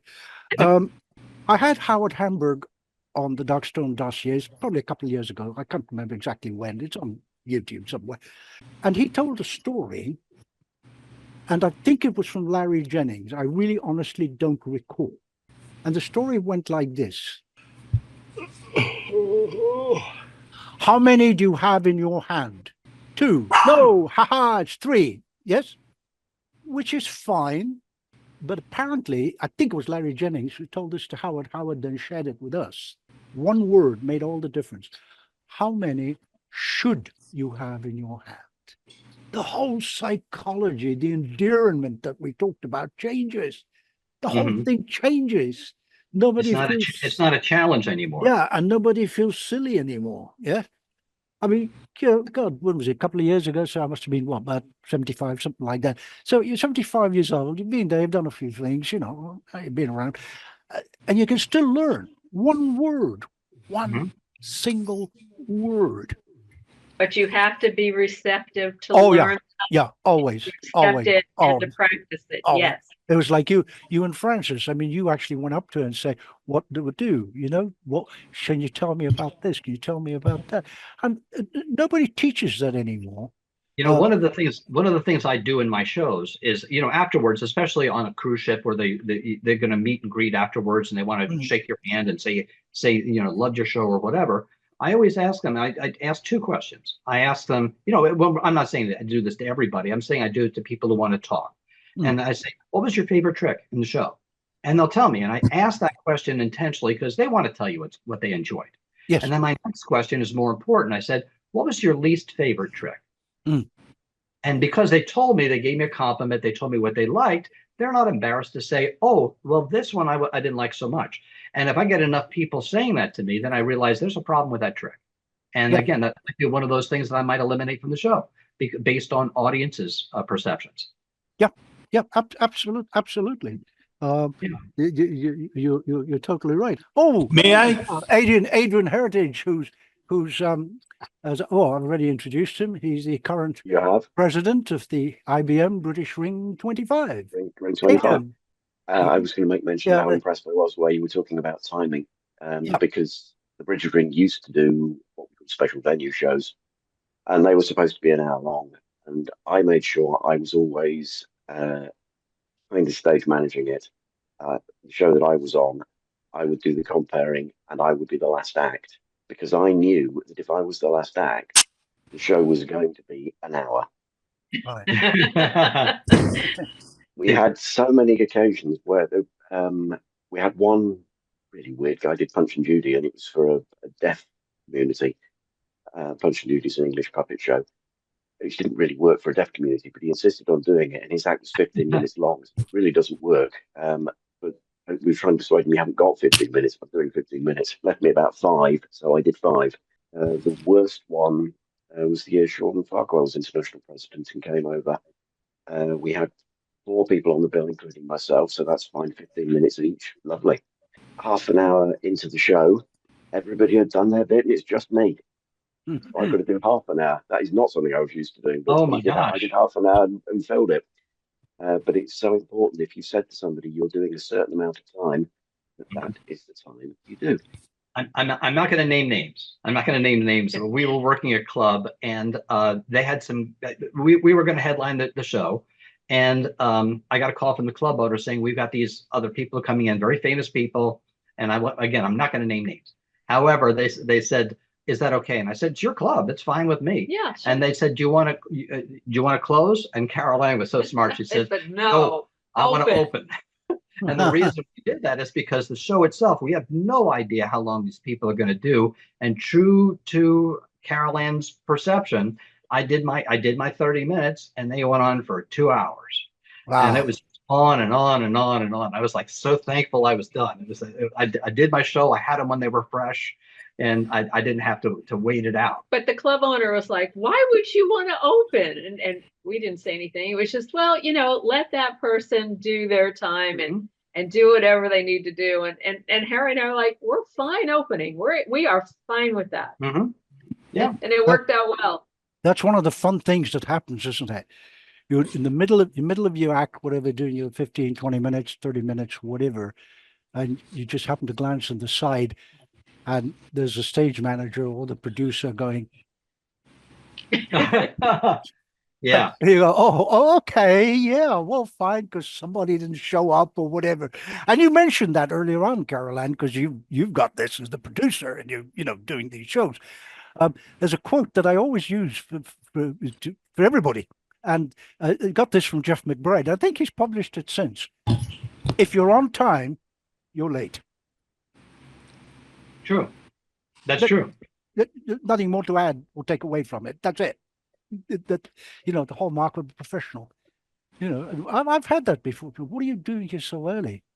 There's also, you also have to do your time too, which is what Aiden was talking about. We were working a club in a comedy club up in New York. I don't think it was Bonkers. It might have been, but I remember working with an act, and the audiences were terrible. They were terrible. They were horrible acts. I mean, they were horrible audiences. They were heckling. They were just they would step on your lines and everything. So the one act came on, and he was supposed to do 20 minutes up front. He did 10 minutes and then walked off. And I went and did my show, and I took the beatings, whatever it may be. I got through it, but I did exactly what I was supposed to do. And the person who booked the show at the time was Vito Lupo. And Vito came up to me. He says, "Good for you." He says, "You did your time." He says, "Good for you." And he was right, because again, you're hired to do. You have a job to do, whether it ends up being enjoyable or not enjoyable. You got a job to do, and you should do the time that you say you're going to do. You should do the best of your ability to be able to do that. And not every show is going to be great. No, I mean, we had an act that during COVID didn't work, and so we had him in one of our venues, and after he's supposed to do 45 to an hour, and after 20 minutes, like, well, I'm sorry, that's all I can remember. Yeah. Oh, I was shocked, and I knew he had 2 hours of material because I've worked with him before. And he just couldn't remember it because of COVID. It was just he hadn't worked in 2 years. So it was because he wasn't working, and because he had COVID, he just couldn't remember. And luckily, he had a friend in the audience and said, "Hey, can you come up and finish my time?" And Harry and I were just like, "Oh my gosh." And this was the thing. We promised a good, clean, family-friendly show. And, and this is the thing. I remember this person said to the act that he was handing the microphone, he said, "Oh, they want it to be clean." And it's like, wow. And that was just a horrible situation. It was okay, but we didn't know what we were going to expect. So, my advice to people is, if you haven't done your show in a long time and you have it on tape, or you have it, on video or whatever, watch your show so you remember what you've been doing. Yeah. It's like that old gag, isn't it? When you talk to people of my age, what's your best effect? The one I can remember the ending to.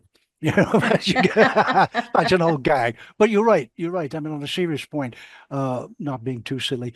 I still do it. I've done it 100 times or 1,000 times or whatever number you pick. You still go through the motions. You still do it. You still kind of do it. You still have your backup lines, in the hard drive at the back in case you need them. Your outs, which I think are very important. So, COVID was tough for people. I mean, I'm fortunate to still be able to do some shows and make it work so it was safe for the audience to do. So I was still able to perform. Yet I wasn't doing as many shows, obviously, during that period of time. And by the time I was back into doing my full shows and doing these 2 different shows on the cruise ships and stuff, there's lines I had forgotten. And there's lines that came back to me after a couple of performances. Yeah. And it's funny because you don't expect that to go. You expect it to be part of your muscle memory. And or Carolyn says, "Hey, you forgot to say this." "Oh yeah, I forgot." Mm-hmm. I'm his little Filofax. It's like, oh, I mean, there were funny things that we had both forgotten during COVID, and so I guess our advice would be, if you haven't done your act in a while, watch it, listen to yourself perform so you can get back into the groove. Yeah. Yeah, absolutely. So was there a question, Aiden? Did we get to your question? I'm sorry. I know Michael wanted to talk. Hey, Michael. Well, wait a minute. Aiden had a question. Oh, I suddenly realised it wasn't a question; it was an observation. But it was just. Okay. It's certainly things now. A lot of the performers, they're used to watching YouTube and learning things, and they don't understand working to time. I think it's so important that people do understand that. Sadly, yeah.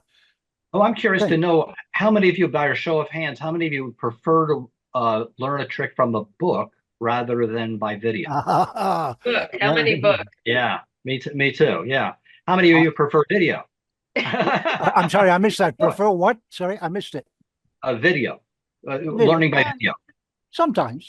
Well, here's the thing, is that when you learn something by video, you're watching somebody else's presentation, and because of that, it's easy to copy or mirror or be influenced by that. And when you're reading it from a book, you say, "Oh, I got a great way to do that. This would be so cool. I could just adapt it and do this to it," and suddenly becomes an entirely original, or at least a unique presentation, rather than just mirroring somebody who just did something on a video. That's a good point. Yeah. Yeah. So I go both ways.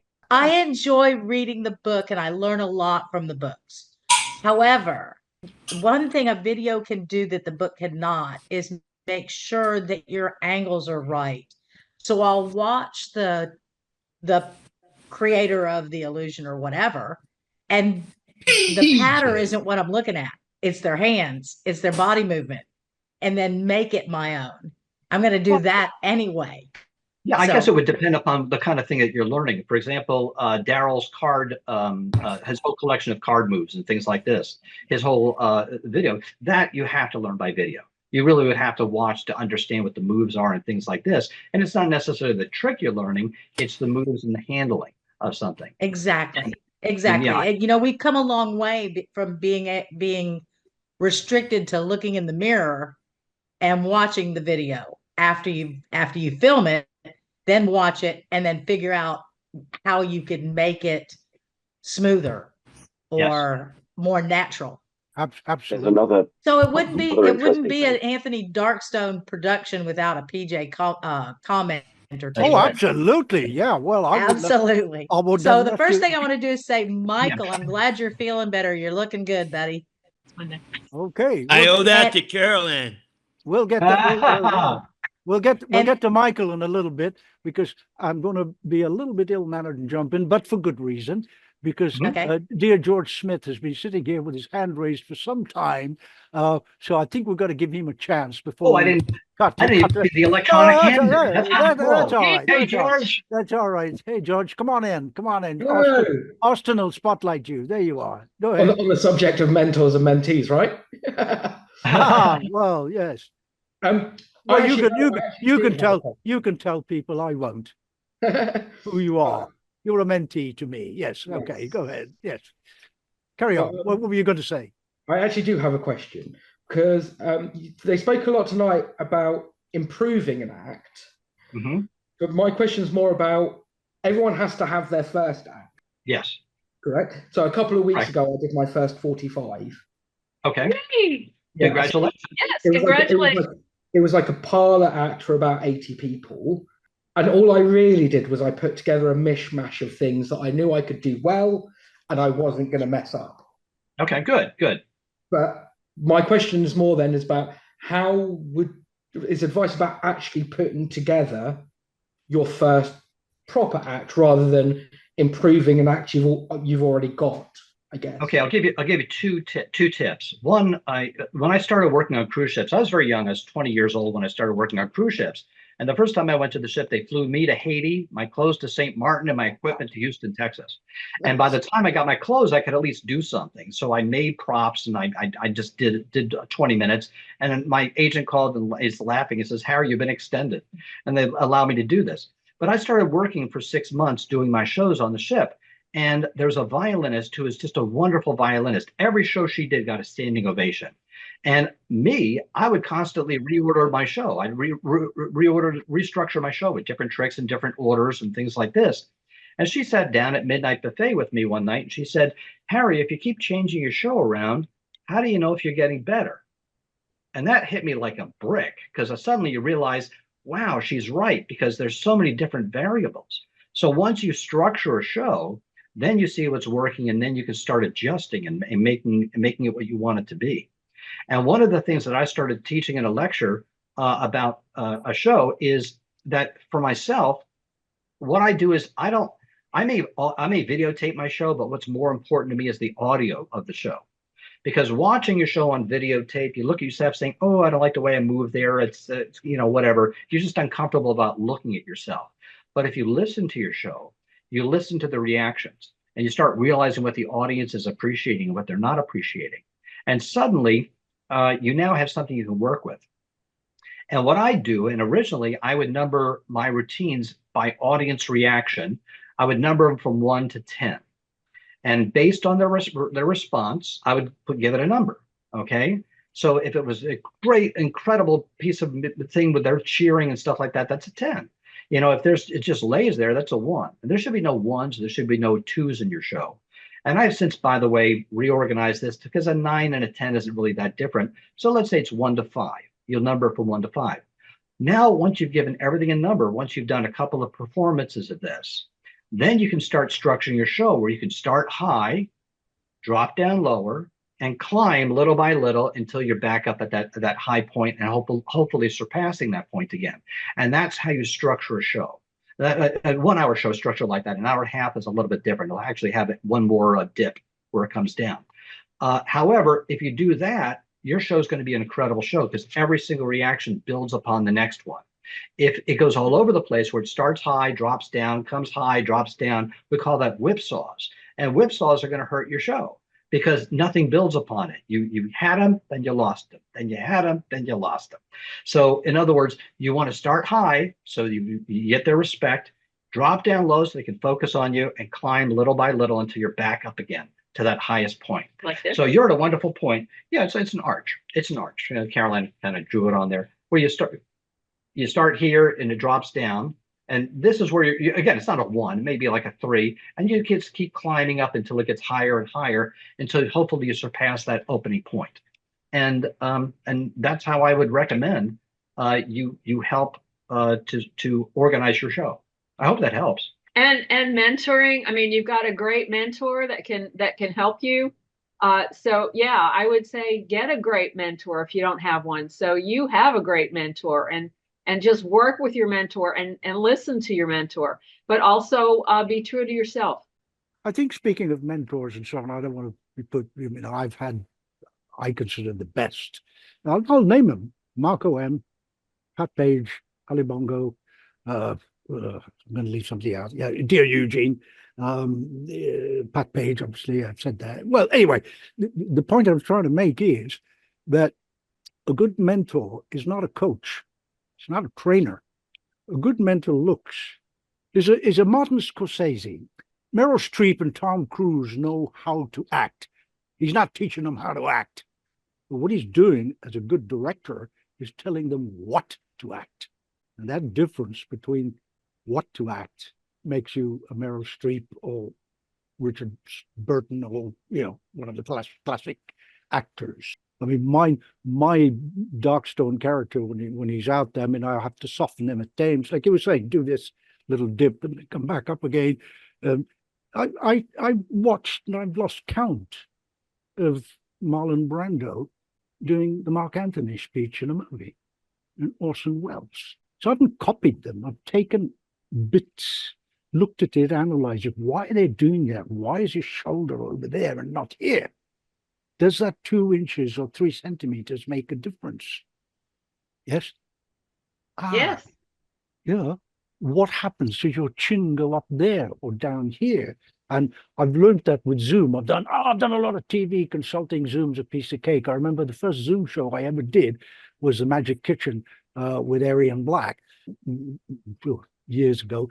And I thought, yeah, piece of cake. No, it's not. A whole Zoom thing is completely different to consulting for TV.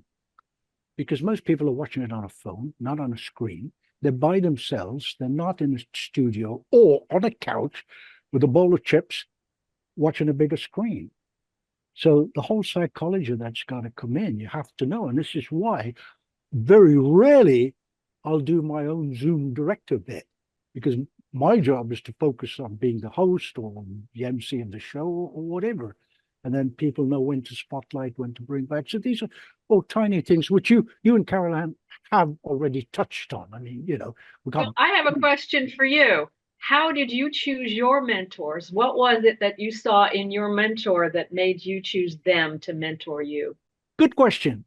The short answer is I didn't actually ever choose them. They came to me. So I am so blessed beyond belief.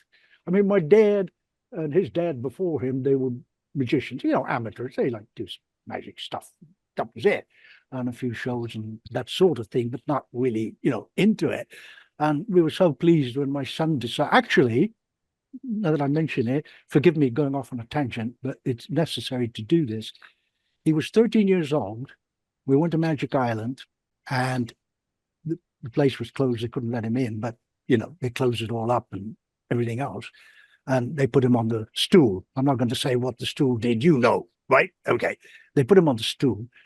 And after a while, Scott Hollings, we went to see Vita Lupo. That was right. Yeah, Vita Lupo was on there. And, we chatted with him afterwards, blah, blah, blah. And then everything went and we were just like a private group in there. And Scott was just standing there, they'd got him off the stool by then. And he said, I'm going to chat to somebody else. And afterwards, my son came to me and he said, what did he mean? Can I send him a tape? And I said, well, send him a tape. Says, if you doing magic? I don't do magic. I said, yes, I know you don't do magic. And I said, well, I'll talk to him tomorrow. We'll probably meeting up for lunch with Scott Wells or something like that. And he said, well, I don't know, Dad, don't say anything. I might want to do magic. And that's how he got into it. As for answering your question direct, well, PJ's nodding because she's met my son. These were people, forgive me, I'm very unprofessional, but I'm choking up a little bit. Just so blessed, just kind of met somebody somewhere and, somebody talks to me and do that. And then you develop these friendships out of the blue. And I can tell you now, some people know the story. I won't go through it now. It all happened over dinner at P.F. Chang's in Vegas with Tobias Beckwith, Bob Neal, and Darkstone, Anthony Darkstone. Dear Eugene. Before that, as some of you will know, Brooke is my family name. On my dad's side, it was just known as Tony Brooke. He put me on the cover of everything known as Tony Brooke. There was Eugene turned to me and he sort of, can I bore you a little bit for 30 seconds and tell you a story? As only Eugene can. He placed your hand on my elbow. And he said, I don't think we should do this anymore. And I said, what's that, master? Privately, it was Eugene and Tony. Publicly, with other people, we always referred to him as master. He always said, don't do it. But we knew he loved it. He loved it. He actually loved it. It wasn't arrogant. He just loved it. And I said, what do you mean? He said, no, this Tony Brooke thing is just no good anymore. And I just said, but what do you suggest? And he looked at me straight in the eye, as only he can, make you feel like you're the only person in the universe. Doesn't matter if you're in a busy restaurant, at a table with other people. And went, I can't do his voice, but I'll try. Anthony Darkstone. And I looked at him. How do you know? I pay attention. Obviously, somewhere in a conversation previously down the line in the past, I had told him my maternal grandfather's name. My maternal grandfather's name was Keeper of the Stones That Are Dark, shortened to Darkstone, which is a long-winded way in Native Americans, because it's not like a simple straight name like Crazy Horses. He whose horses are crazy. But Sitting Bull is the buffalo bull that sits. That's the full name.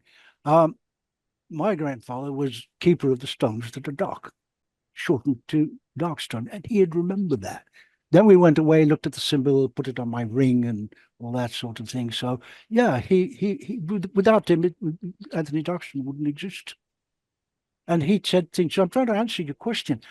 I never actively went to anybody and said, what do you think? Because I was taught never to do that. Because inevitably, people are always kind of nice or diplomatic and go, yeah, that was quite nice. Yes, I enjoyed your act. It was really good, even if it was dreadful. Yes. But if you have very close friends, I mean, really people you trust and love dearly, and they go, no, lose that. Yeah, Forget it. Johnny Carson used to have a wonderful way if somebody did a terrible show and Yep. he didn't want to insult them, he'd say, "I never saw you better." Mm. Ooh. Yeah. Yeah. But, I but, never but saw So, you better. yeah, my go. Anthony, may I break in with a comment for Carol Ann? Of course, please. All right. Honey, I was just going to let you know that I love the fact that you took the endearing message to heart. And that's probably one of the finest accomplishments that any performer can achieve. And Yes. the last time I saw Harry perform, you weren't with us. And I would have almost bet money, because I usually don't bet, but I bet he heard your voice in his head going, be endearing, dear. Yep. Yep. Well, he was performing, wasn't it at your birthday party? And it was just a bunch of all friends. Oh, I yeah, think it was that's what it definitely was. friends. Was it there or was it at the TAOM? No, I'm talking about at the Magic Show Theater. Okay, yeah. Yeah, Mhm. I had Because you I weren't had with us COVID. that night. That's why I wasn't there. I had COVID. Didn't want to spread it. Yeah. Wow. It hasn't really gone away, sadly. But coming back to more cheerful things, as you were saying, if you're any good, or even slightly good, you hear the voice of those who cared, your mentors. Yes, for those who cared. You come up here, you can hear it. Even till this day, I can hear Eugene go, start with the left foot. Yeah. Yeah. He's gone. Blessings for his memory, but start with the left foot. Yep. Wasn't it Thurston who used to, before he walked on stage, he would always say, "I love this audience. I love this audience," and he would walk on. I think it was. I think it was. Yes, well, one of the greats anyway. If it wasn't him, yeah, I think it was one of the greats. I remember Scotto walks on saying, "They're gonna love me." Oh yeah, yeah. Right Oh, before he walks on stage, he says, "They're well, gonna love me." how can you not? How can you not love Scott Wells? I mean, seriously, how can you not love Scott Wells? That's who you're talking about, right? No, Scott Hollingsworth. Oh, Scott Hollingsworth. Yes, Yeah. I remember. Yes. Before I go on, I always say this trick is only going to be 5 minutes. And for 5 minutes, I have to be my best. I have to look my best. I have to perform this trick. And in 5 minutes, it's going to be over and it's going to be just amazing. And that's what I do before I go out. Yeah. I'm going to be amazing. And I know that that's probably presumptuous of me, but I have to have that mindset. The trick is going to be successful. They're going to love it. Yeah, you got a job to do when you're out. You got a job to do when you're out there. You know, That's Caroline, right. Caroline, I'll tell you this, but there were two times, and we found out what the reason was. But there were two times when I had a migraine.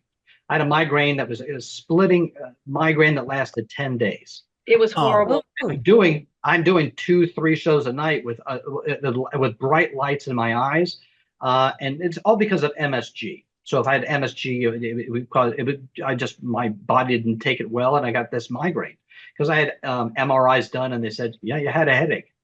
But I remember going at Magic Island. I would immediately go to the dressing room. I'd lay down on the floor with my eyes closed and a cold cloth over my eyes. And when it was showtime, I'd get up and I'd be the Mr. Energy, and I'd be out there and I'd do what I need to do. And Caroline, I'll tell you that I was never funnier because I really didn't care what I said at that point. I would say anything because I was totally not focused on the show itself, yet I was focused on making sure it was entertaining, if that makes any sense. And they were great shows. But as soon as it was over, I'm laying on the floor with cold compresses over my eyes because we had another 3 shows that night. So it's just crazy. But that's happened a couple of times. Yeah, it's the glamorous side of showbiz. Yeah, people don't see all the stuff that you go through at the back. Listen, before we go to Michael, I want to jump over to wonderful gentleman who was the gold star MIMC at the Magic Circle and has been on a number of my shows, and he doesn't know it yet, but he's going to be on another one. I haven't told him yet. and he's a lovely, lovely, beautiful man. And that's John O'Riordan. And I want him to talk a little bit about books. And he and Michael Vincent did a wonderful AMI session for us on audience management. If anybody wants to see the clip, let me know. I'll send you the link to it. Hello, John. Good evening. Good evening. It's just fascinating listening to all the conversation here tonight. And thank you, Harry and Caroline. It's a wonderful evening. For books, I was interested in your bookshelf behind you, Harry. I was gonna ask, would you pick out a favorite book, or is there anyone that The favorite book is my book. It's my book. No, actually, what's funny about this room, the entire room, and I can't get the camera to show it, but the entire room is actually all library books about waist high. They're all bookshelves. Behind me are the business books. These are all business. All right. But there's very few magic books. I have Interpreting Magic there, a Magic of Hopsinger. Other than that, there's just a couple of magic books there, but mostly those are all business books. And most of the ones over there are the ones that he's written. During COVID, we both authored books because we had plenty of time. But if you look closely, you'll see Michael Finney right here. That's right. That's Michael.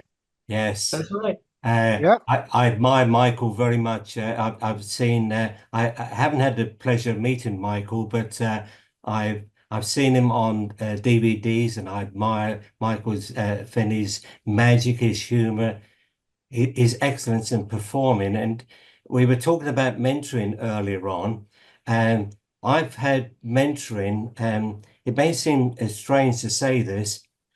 I've adopted mentors from a distance at times. I watch people and I take a little bit from them, and I try and tell them that I admire what they do, and it's a collective kind of thing that when I perform, I hold many people in my mind.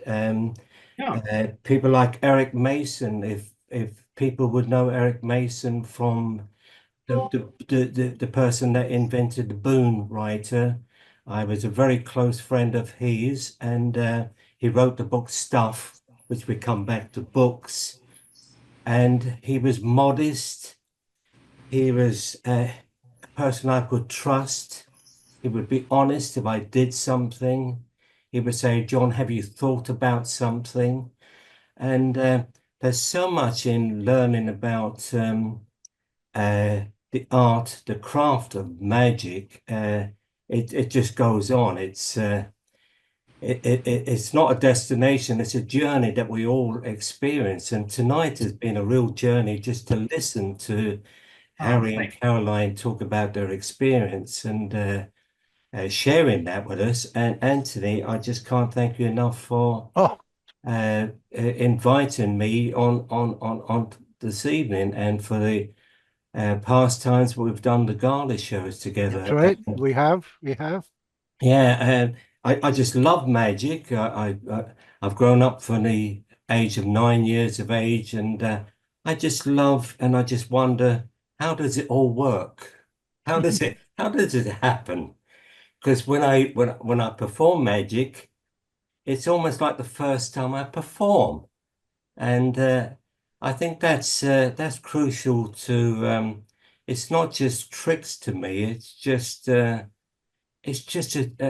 lovely experience with people that you can share, just share wonderful memories that people would say.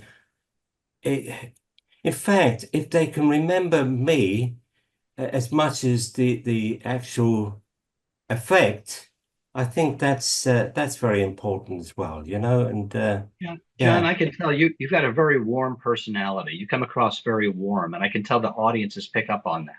Thank you.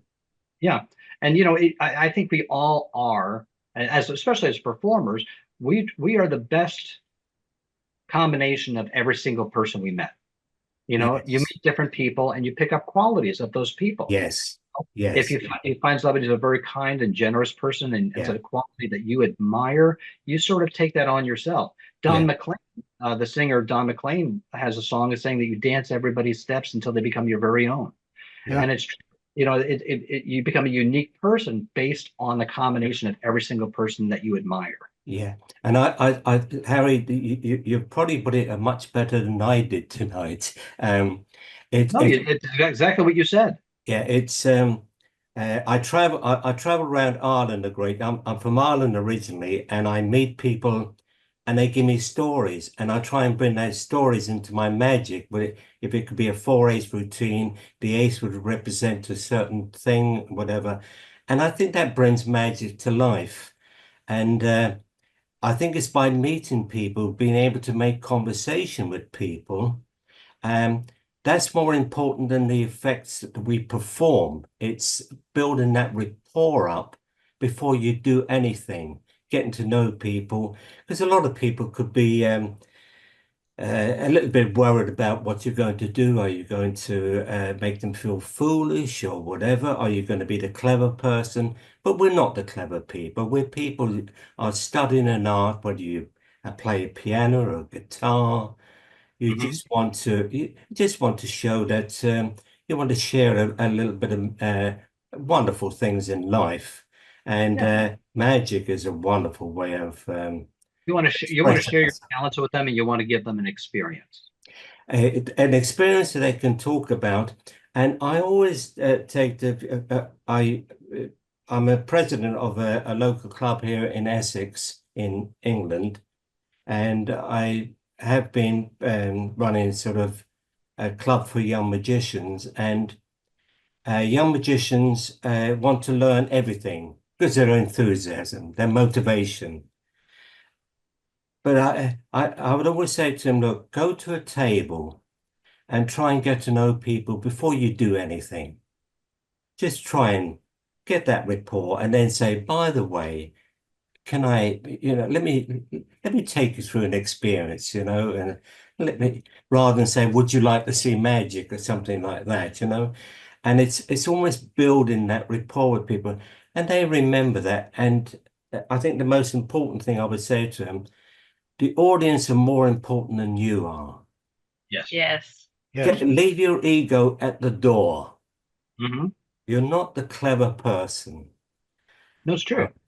Cardini, when Cardini produces a card, it's a surprise to Cardini, If something happens, oh wow, and I think that's I'm teaching everyone here to suck eggs. I know that, but it's reinforcing that message that you're not the clever person. You're a person that's part of their company. In fact, if you leave a table or if you leave a magical experience and they can say, I would love that person to be part of my family, I think you've actually cracked it. Wow, that's amazing. Yeah. To say that. Yeah.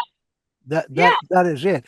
I've said it before publicly, and I'll say it again. It's going to embarrass dear John, but I'm going to say it. John is probably one of 3 people in the entire world that makes me feel like a layperson when I'm watching him. Oh, thank you. Oh, that's high praise. Well, and it's sincere and true. John knows I've said this to him as well. Very high praise. Like Carol, thank you. Thank you to John. When, like Carol Ann was saying, if you're producing something, it's like I've done, produced different stuff and, shows for me and so on and so forth. You kind of watch somebody, you think, hey, that's pretty good. Yeah, that's a great performance. Yeah, give them an Oscar or whatever, right? And that's fine. But then it's difficult, and I think Carol Ann will bear me out on this, or anybody who's produced a couple of things along the way, to actually be touched by a performance, because you're not being blasé, you're not being arrogant. It's just that, you go through it, you've seen it all, and you're standing there. It's like you're visiting an art class. There's a guy there called Monet. There's another one called Rembrandt. There's another one here called Van Gogh, and they're all painting. You're looking at it and going, wow, that's great. And then out of nowhere, you look at this guy and you go, what's your name? Salvador Dali. Oh my God. And that suddenly, boom, it hits you. Whoever thought of bending a clock to fall off a wall? And it's like, whoa. And that's what John does when you watch his magic. If you've never seen John's coins through table, book yourself an experience and watch it. I know you've put a video up of it on your Facebook page, haven't you, John? I have. You have at one stage, yeah. I'll watch that tonight. Yeah. We are going to watch that tonight. We're writing you it down. should. Yeah, become friends with watch it. John. Become friends with John. His coins through table and his, Cool. look, just watch it. Just watch it. It's on his. May I just interject about John? His thing he does with the corks and the serviette, it's incredible. Is it corks or is it? No, it's dice. Dice. Oh, yes. The dice. The dice and the napkin is incredible. That's another short. It's a silent Maurer kind of effect. As I say, it's not original with me. It's my interpretation. As I say, I learned from many people, and I see Jeanette Page on here tonight, and I have every admiration for her father. God rest him and bless him, and bless Jeanette and Philip here tonight. We all learn from people. We have to be gracious in our magic. It's an old cliche, I know, but if you leave people and they say, "I like that person that performed for me tonight," I think that's very, very important. It is, John. They might even remember your name if they liked you a lot. Well, exactly. Yeah. I mean, it's attributed to so many people, from Eugene to Ali Bongo to several others. So who do you credit it to? I suppose all of them. If they like you, they will like your magic. Yeah. Yeah. Who do you credit that to? So people. And the other thing I would like to just, sorry, I don't want to keep on because I like listening, but another important thing for people who do close-up magic, any form of entertainment, is knowing when to stop as well. Knowing when to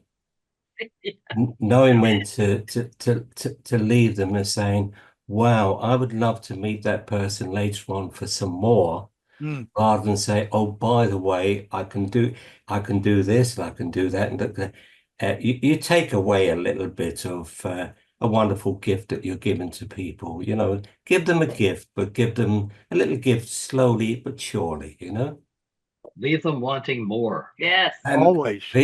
Harry, that's even Always. better than I would have said it. Well, it's an old showbiz saying, leave them wanting more. Less is more as well, isn't it? So many people. And less is more, and just get to know the people, and just remembering people that remember they're important. They're there to watch you. They're there to embrace what you do. And if you're practicing your art where you're on your own, maybe 20 hours a day practicing something, you want to display that the best way you can, but don't forget the people that are watching you. They're important, and I think that's important. Yeah. John, there's a book right there. You should write a book. Thank These you. little tidbits are just wonderful. I keep pushing them at that subtly. Well, yeah, somebody said it to you, John. There you go. Someone else now. Yeah, I've heard John talk on. That's very special. kind, Caroline. But no, I live in a world where I admire, hear people tonight. I see Paul Abbey there, which I have every admiration for him. I've known Paul for years, and we've had a few chats in the magic circle, which I appreciate. And I just go around and I meet people, and I just love meeting people. In fact, I'll just not magical, but my wife Tess, she said, "Our front garden is much better than our back garden because you like chatting to people going past." And that should be the name of your book. Yeah, thank you. That's my front garden. My magic front garden. Yeah, my front garden. What a book. John very kindly has come on with different people, and we've had sessions on scripting. You've contributed as one of the guest speakers on audience management. You see, again, Carol was asking me, how do these things happen? I don't actually go looking for it, believe it or not. I put up an idea, and then John came to me and he said, "Can I be part of this?" I said, "Absolutely, you can." And the next thing I know is Mike Vincent says, "I have a lot to talk about on this subject. Can I do it?" And I said, "Great. We've got an event happening now. That's it." And the same thing with scripting. And this is the whole philosophy of AMI, Association Machines Internationaux, which is just do it with kindness. And the motto is slightly changed. It's all done with kindness for AMI.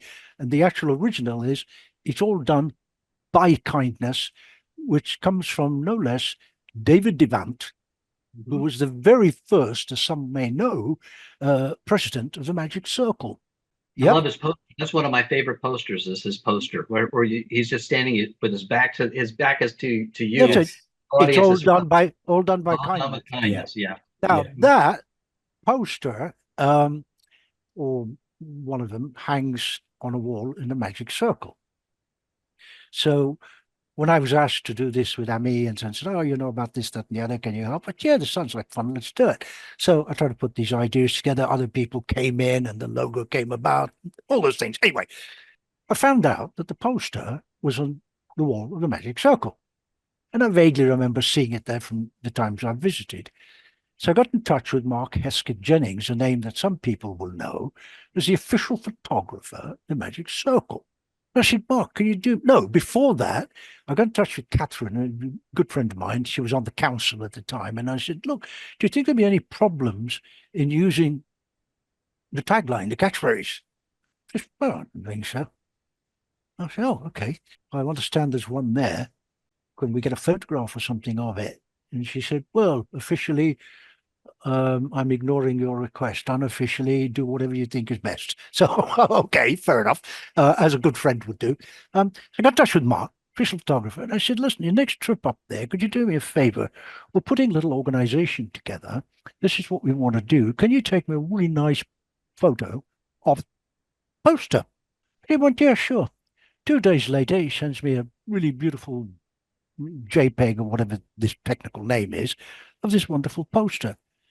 What I hadn't realized, that he was terribly ill with cancer and about to go into hospital for treatment 3 days after he'd taken this photograph. He knew, but he never said a word to me. He just went, "Yeah, sure, I can do that for you. No problem, Anthony. I'll do that." So it just goes to show you, in this world of ours, I don't know what it is. There's so many kind people like Pat, sorry, I keep saying Pat, Jeanette and Philip. I approached them and I said, "Look, you're traveling around, you're doing different things. Would it be possible at some stage we could do something? I'd love to do something about Pat. I know you give this talk, which they've given at the Circle and other places, and it's a good, PowerPoint with the whole, bells and whistles and tinsel and everything else, and flying doves, the whole 9 yards." And I said, "Well, I don't think we could do that for 90 minutes. So we said we'll do a slightly sort of different version for that next Saturday." And the sad part is, I don't normally tell people where I live. It's nobody's business, but everybody here knows. So that's okay. I keep my private life private, and you're all friends. They travel around a bit. They were supposed to be in Portugal about a couple of weeks ago or something like that. And they were. So would it be great to meet up? "Yeah, lovely. Let's do it. What's your schedule? Whatever. Fine. Yeah, I'll take you here and buy you lunch and dinner and all this stuff. Yeah, finally get round to it." Well, I had a whole load of personal tragedies, which I won't bore you with, from fires at the farm to my father-in-law of 94 getting ill, and then my dog having to be rushed to the vet. So it was all like nuts. And I just said, "Look, I don't know, which end is up at the moment. So sorry." So we missed each other. Next time round, though. Next time round. But they very kindly will be doing this on the 19th. Don't miss it. I promise you, I know what's going to be in it. I'll have John say what he said. He put this out publicly. Say what you think about that talk that they gave. I would like to say that Jeanette and Philip, I've seen it 3 times now, and you did it for our club at Mid Essex Magical Society, and we will learn every time I see it. I learn more about your lovely father, Pat, and his contributions to the magic world. And I could talk forever about your father. I could. All right, Well, you better come in next Saturday and do just that. can I just make a point? Well, I wouldn't like to take over the night because it's such a precious night, and the actual night itself is a night to watch and just learn about someone who shared his ideas. Yeah. Everything Pat performed was just beautiful magic. Yeah. And I just wanted to be as good. And it will, I promise you. he was one of my mentors from a distance. Yeah. I just wish I had told him more how much I admired him. But Well, I have this pleasure to talk to his daughter and son-in-law tonight. That's a pleasure in itself. Thank you. Well, my wife, obviously, my son Charles's mother, PJ knows, has met her, etc. I mean, she's seen all the magic there is to see, as you can imagine. She absolutely adored him. She was up in one of the gigs up in Scotland. She was there. She sort of took this kind of relationship, kind of fatherly, unclely type relationship, and he'd do that. He said, "Right, come on, I'm going to buy you a cup of tea." And the three of us with Ali Bongo and maybe one other, we just trundle off, and he'd sit there, and he wouldn't say much. Other times he would say something, or Ali would say something. And you were talking about mentoring. It was never a formal relationship with him, ever. I won't tell the story now, it's too long. It saved my son's act at Blackpool. Little things, like when I was doing this, great sorcery character, "Greetings, I am Zadok, keeper of seal of ancient Magi," which was kind of a big sorcery character. And I was doing this in Scotland, and then I did the, gala as Anthony Darkstone. He came up to me and went, "What the bloody hell was that?" Because he'd never seen it before. And I said, "Well, it was just a character I put together just for a bit of fun in the afternoon. Full costume and makeup and speaking with his funny strange accent, Shukran the Besima, in ancient Aramaic and all this stuff." And I went, "Oh, you did that very well." And that was enough. Yeah. That was enough. And then about, I don't know, half an hour later or an hour later or whatever, he came up to me, he said, "You know that funny thing that you do?" And I said, "Yeah." He said, "Don't talk so much." That was it. Okay.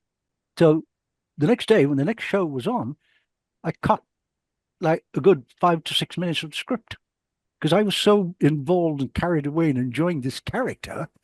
I was just, going for the Oscar here, with "Greetings, I am the keeper of seal of ancient Magi," all this stuff. And obviously throwing in a bit of magic. And he said, "Oh, Roger, you just cut some of it out. Cut it out." That was it. And I went, "Oh, okay, Pat, thank you." Anyway, going from one great man to another great man. And I'm only saying it because he and his wife, Laurie, fed me prawn crackers. He knows who he is. Where is he? Oh, there he is.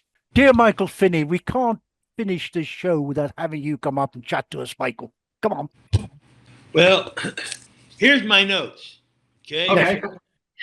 And starts off first. John, we've never met, but your words are so kind to me, and I can't appreciate it enough. And in that breath, I would tell you that being able to travel around the world, Scotland, Ireland, all through England, the Middle East, and other places, you learn to become a better act because you learn different audiences. Yeah. And in that same breath, you're working with such great acts on those stages.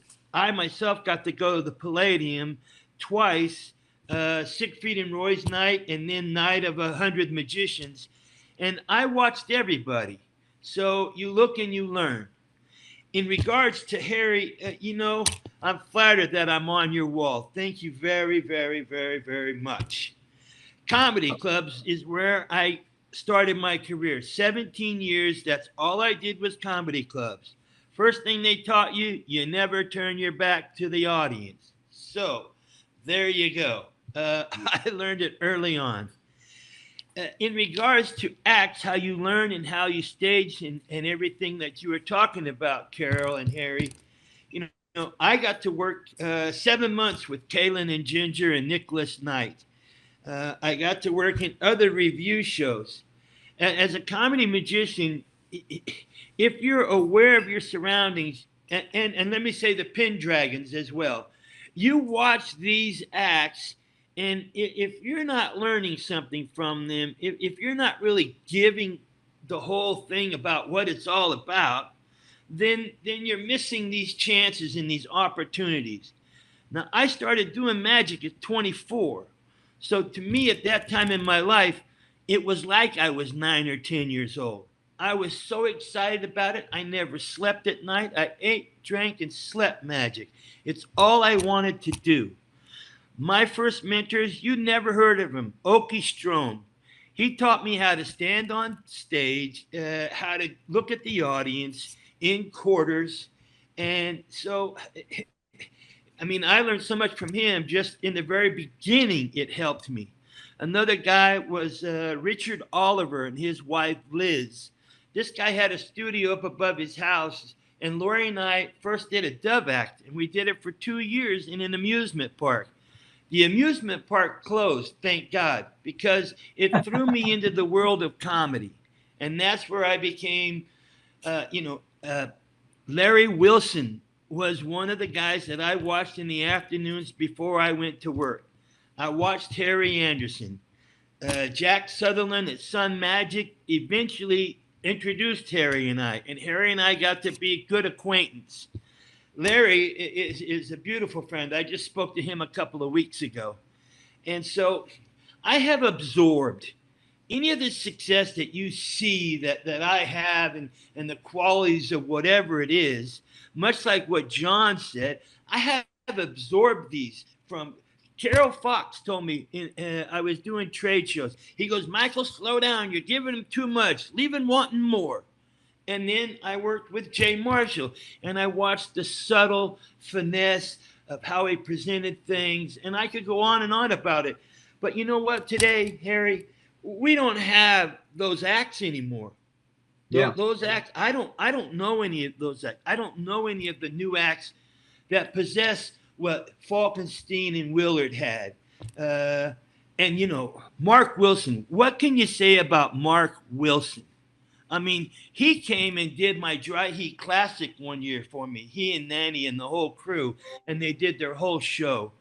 And that was real educational to see him even at that time in his life. So I've just absorbed it. I've just looked and I've learned as much as I can, and I've tried to be that guy that John was talking about. John's so eloquent.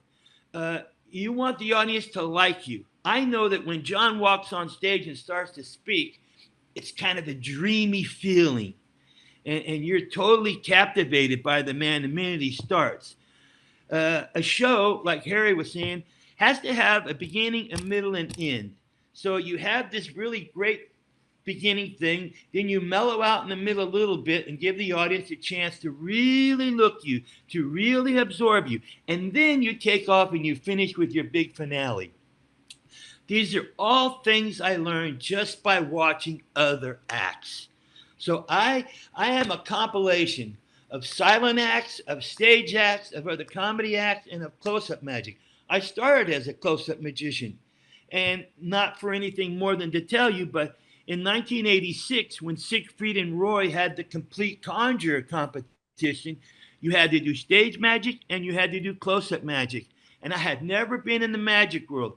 I took 4th place the first time I ever entered into anything like that. And at that level, I didn't even know where I was at. I didn't even know who I was competing against. To me, it was just an opportunity to show off my close-up magic and my comedy stage magic. And I have been so blessed to have met so many great people. Carol Ann, I came home from your house. I went right to the doctor, had a complete physical. My blood pressure is in the low 130s, high 120s now. I've lost another 20 pounds. I'm 180 pounds. And you just really woke me up and said, okay, I've been listening to these guys for too long. I got to go get a second opinion. And I did. I don't have that choking thing anymore when I was gagging at your house because I couldn't breathe. My life is just great right now. And I just turned 70. So I don't know what more I could add. I covered all my. You know what you can add, Michael? This is the thing. Listening to you, and it also happened to Harry. Both of you and Harry, both had strong parents that allowed you to do magic. Your dad told you to go do it, and Harry's parents told him to go do it. They didn't fight you for getting an education or being an engineer or an architect. Your dad said go do it, and Harry's parents said go do it. And I think because you had strong parents, that's why you're so successful. That's so sweet that you would remember that. I sure miss my pops. Yep. Well, we all miss our parents, but those are the ones that gave us our first start in the business. It's like, yeah, go for it. Yep. And real quick, I wanted to say hello to Aiden. I know he left, but if somebody sees him, let him know I love seeing him here. I will. And always. And Michael, PJ. it'll be on the recording. Okay. So and PJ down there, I love that lady. She is so kind to me and made me feel so warm and welcomed. I love you, PJ. If she's still around. I love you right back. I'm right here. Yep. All right, my dear. Well, Anthony, what a good time I had with you.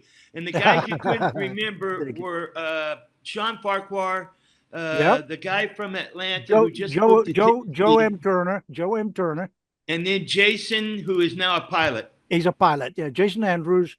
He's gone to his real name, as they say, Jason Newsom, and he's now a fully qualified airline pilot. Unbelievable, don't you think? I absolutely. I have a very, very good, warm relationship with him, and he always refers to me, which I kind of feel very honored and blessed that he does. He always refers to me as Uncle Tony. So, the cool thing about being a comedy magician is you can go out and do 15, 20 minutes and you're off the stage with all your props, and it made it very accommodating for other acts, whether it was an illusion act or working at the Magic Castle, hosting there, and then in corporate jobs, as well as when I got to do my big jobs, like when you open for bands or you open for big name celebrities and stuff like that. They want you on and off and out of the way, so they get why they're there. So I also learned a lot from those people. I mean, I have a wall that's just incredible.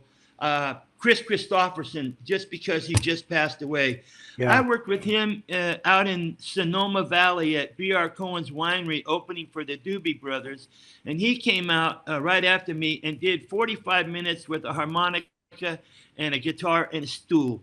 And I mean, I was backstage with him for a while. He goes, okay, show me some close-up magic. I made him laugh, and we had a good time. And then he went right out on stage, and I was just captivated by him. I mean, he's a legend. And so all of these people, if you watch them, there is something about them. There is their twinkle in their eye. There is the way they smile, just the way they glance at you. It shows you that they are aware of your being there. And so, like John said, the audience is the most important thing. And if you go into an audience and isn't right, it's up to you to adapt to them in that moment and try to make the best of it.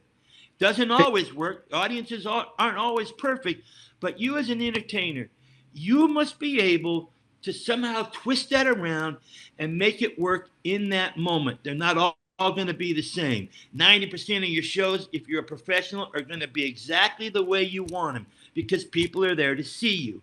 But sometimes, you're that second banana guy and they don't want to see you. They're waiting for the headliner. You got to make the best of it because that's your job. Absolutely. Absolutely. And I've never sat for 2.5 hours and been this quiet. I want you to know that. Listen, Michael, I was saving you to last because I thought, I'm sure we're going to have some really, really cool things coming. Not that everybody was saying cool things, but I thought I want to save you to last. As another aside, all I would do all I would do is be redundant. I would just be repeating everything that I've just heard, everything that I have just learned. So I know I've been doing most of it right, and I'm still doing shows now. I feel so much better. Yeah, So I'm doing shows Right. again, Really and happy for you. yeah, it's just I feel like myself again. So I'm really you mentioned that to me the other day, and I yeah, was very yeah, joyous when you said that. You said, yeah, "Yeah, I feel like myself again," and I thought, "Yeah, right. good for Good for you, you. Michael. Good for And you." when you talked about, and when you talked about, stepping out, like Harry said, stepping outside and playing golf and doing this. Well, I have a couple of old cars, so I'm a member of a car club. This morning, I was over at the Harley shop because I traded in both of my two-wheel Harleys and I bought a trike Harley. So I'm safer on it. Lori's safer on it. We both still like to ride and feel the wind in our face. And so you meet these people from different walks of life, and you absorb it. You just become aware. You just become more aware of people, and that's the beauty of being an entertainer and having. I've been doing this 44 years, 20. Okay, I started at 24 and I'm 70. I've been at it for 46 years, and I've met the most incredible people. And I'm just so lucky. I'm just so lucky. God certainly has blessed me, and all the things I have learned, I have been rewarded with. So I thank you for letting me talk. Harry and Caroline invited me in to do a show for them before a TAOM thing, and I was very flattered. And they let me stay in their own house, and it takes a lot to Why bring not? a stranger into your house. And Caroline is a great cook. I can't say anything more about her. She's gave me so many ideas, and it was just a very pleasurable experience. So I am here to really say thank you, which I should have done when I left there, but the Oh, no. condition I was in, Oh, you and I did. say it You now. did thank us. Michael, we got a lot of love for you. We do, but Well, I know something, it. I know it, when we and I bring- thank you. when I we think- bring an act in, we want to treat them the way we want to be treated. And Well, all of us have always had some gigs that you just are not treated well, but you just it's all about the show. It's not about how you're treated. You just well, give a good show. But we want to treat people the way we want to be treated. right. Well, I Hey, felt like hey, Mike. family. Yeah, You hey, always Michael. had a bottle of water for me upstairs. You got plenty of water, Mike? Got plenty of water. You looked after me like I was an adopted son or something. I mean, it was just a great experience. And I came home and told Lori about it, and I said she had to meet you sometime. And so that's I hope on we our get the bucket chance. list. I hope we get the Are chance. you coming back? You want to come back? We want you to come back. Bring Lori. But you, have to I bring would Lori love next it. time. I would love it. And we're not just talking. I would love it. And you know what? A dream would be to go back to England and see Anthony. Anthony treated me really well when I was there. It was the first time we'd met. I'd heard of the man, but he treated me terrific there, and it made me feel like somebody and Bless of you, value. sir. Bless you. Thank you. And it was Bless you. great. And Bless you. John, your compliment tonight, geez, I don't even know you. I don't even know which videos you've watched. I hope it was the good ones, but I'm very flattered. They're all good. I'm very flattered by your compliment. Michael- And I certainly wished I'd have met you. Michael, whatever. I mean, I would love to meet you if you do come to England, because my admiration for you. I have watched several of your videos, but you come across as a very genuine person, and people would love you for yourself, not only for your magic. And it's such a pleasure to be in conversation with you and others tonight. And I really mean that sincerely. Well, a lot of that is why I started doing more straight comedy, straight stand-up, because of what you just said. People said to me that I had some kind of a likability factor. So I also did it as a challenge to comedians. Comedians used to give me a bad time about you wouldn't be funny if you didn't have a magic trick in your hand. So I just really started to focus on the stand-up. And now when I go on stage, I can do straight stand-up for 20 minutes and open for myself and then do the comedy and magic. and it's 2 shows in one, and I feel complete when I'm done, and I think the audience gets more than they thought they were going to get. Let me jump in there for a Yeah. second. If I may just say one thing, Anthony, sorry. Sure. Yeah, of course you can, John. Yeah. I want to say this because I'll forget it. Michael's just said something which I think not only do I speak for myself, but all of us here. When you're finished, if you feel complete, then you know you've done your job well. Agreed? Yeah. Yeah. First of all, Absolutely. you have to, I was reading on Everything Magic. It's a site on Facebook. And a kid was talking about how do you control your anxiety, or how do you control yourself before you get on stage. And I put in there, I said, man, that's excitement. If you're not excited to go on stage, then where is the, I'm looking for a word, but where is the Motivation. Where are you? I can't find the word. I know it, but every time I go on stage, even today, after as many years I've done, I'm so excited to walk out there and see the lights come on me, and I see the microphone, and I want to entertain these people. Yeah. It's a giving. It's a giving. A lot of people learn to giving, take a kindness. and make it into excitement. Yeah, it's a giving, isn't it? It's a kindness. And I don't want to get too esoteric about this, but I firmly believe that kindness just doesn't dissipate. It's like a spiral energy. It eventually sort of comes back. It comes through in your performance. Yes. Like John said, I want to say that you could see John coming on stage, and he's on there for like 3 minutes. People judge you rather quickly. Oh yeah. And I see John going on stage and completely captivating with his appearance and the way he speaks. I think it endears the audience to him. And that's what you want. You want the audience to love you from the minute you go out there till the minute you leave, and you want them wanting more of you. Michael, I won't be able to go to bed tonight. Do you know that?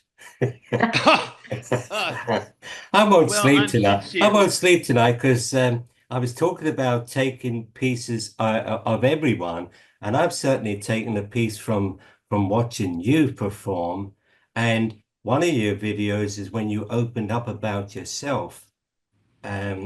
You probably would know that very well. And that inspired me very much to be able to be honest and be open about yourself. And as I say, full admiration for you, sir. Full admiration. Thank you. You're on stage. Everybody has an Achilles heel. Yes.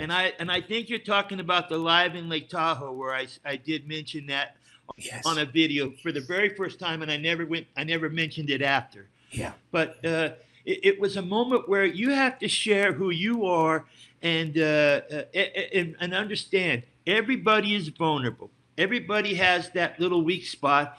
And as long as you respect that and understand that, you're a winner. You're going to be a winner. And that's all I ever tried to do.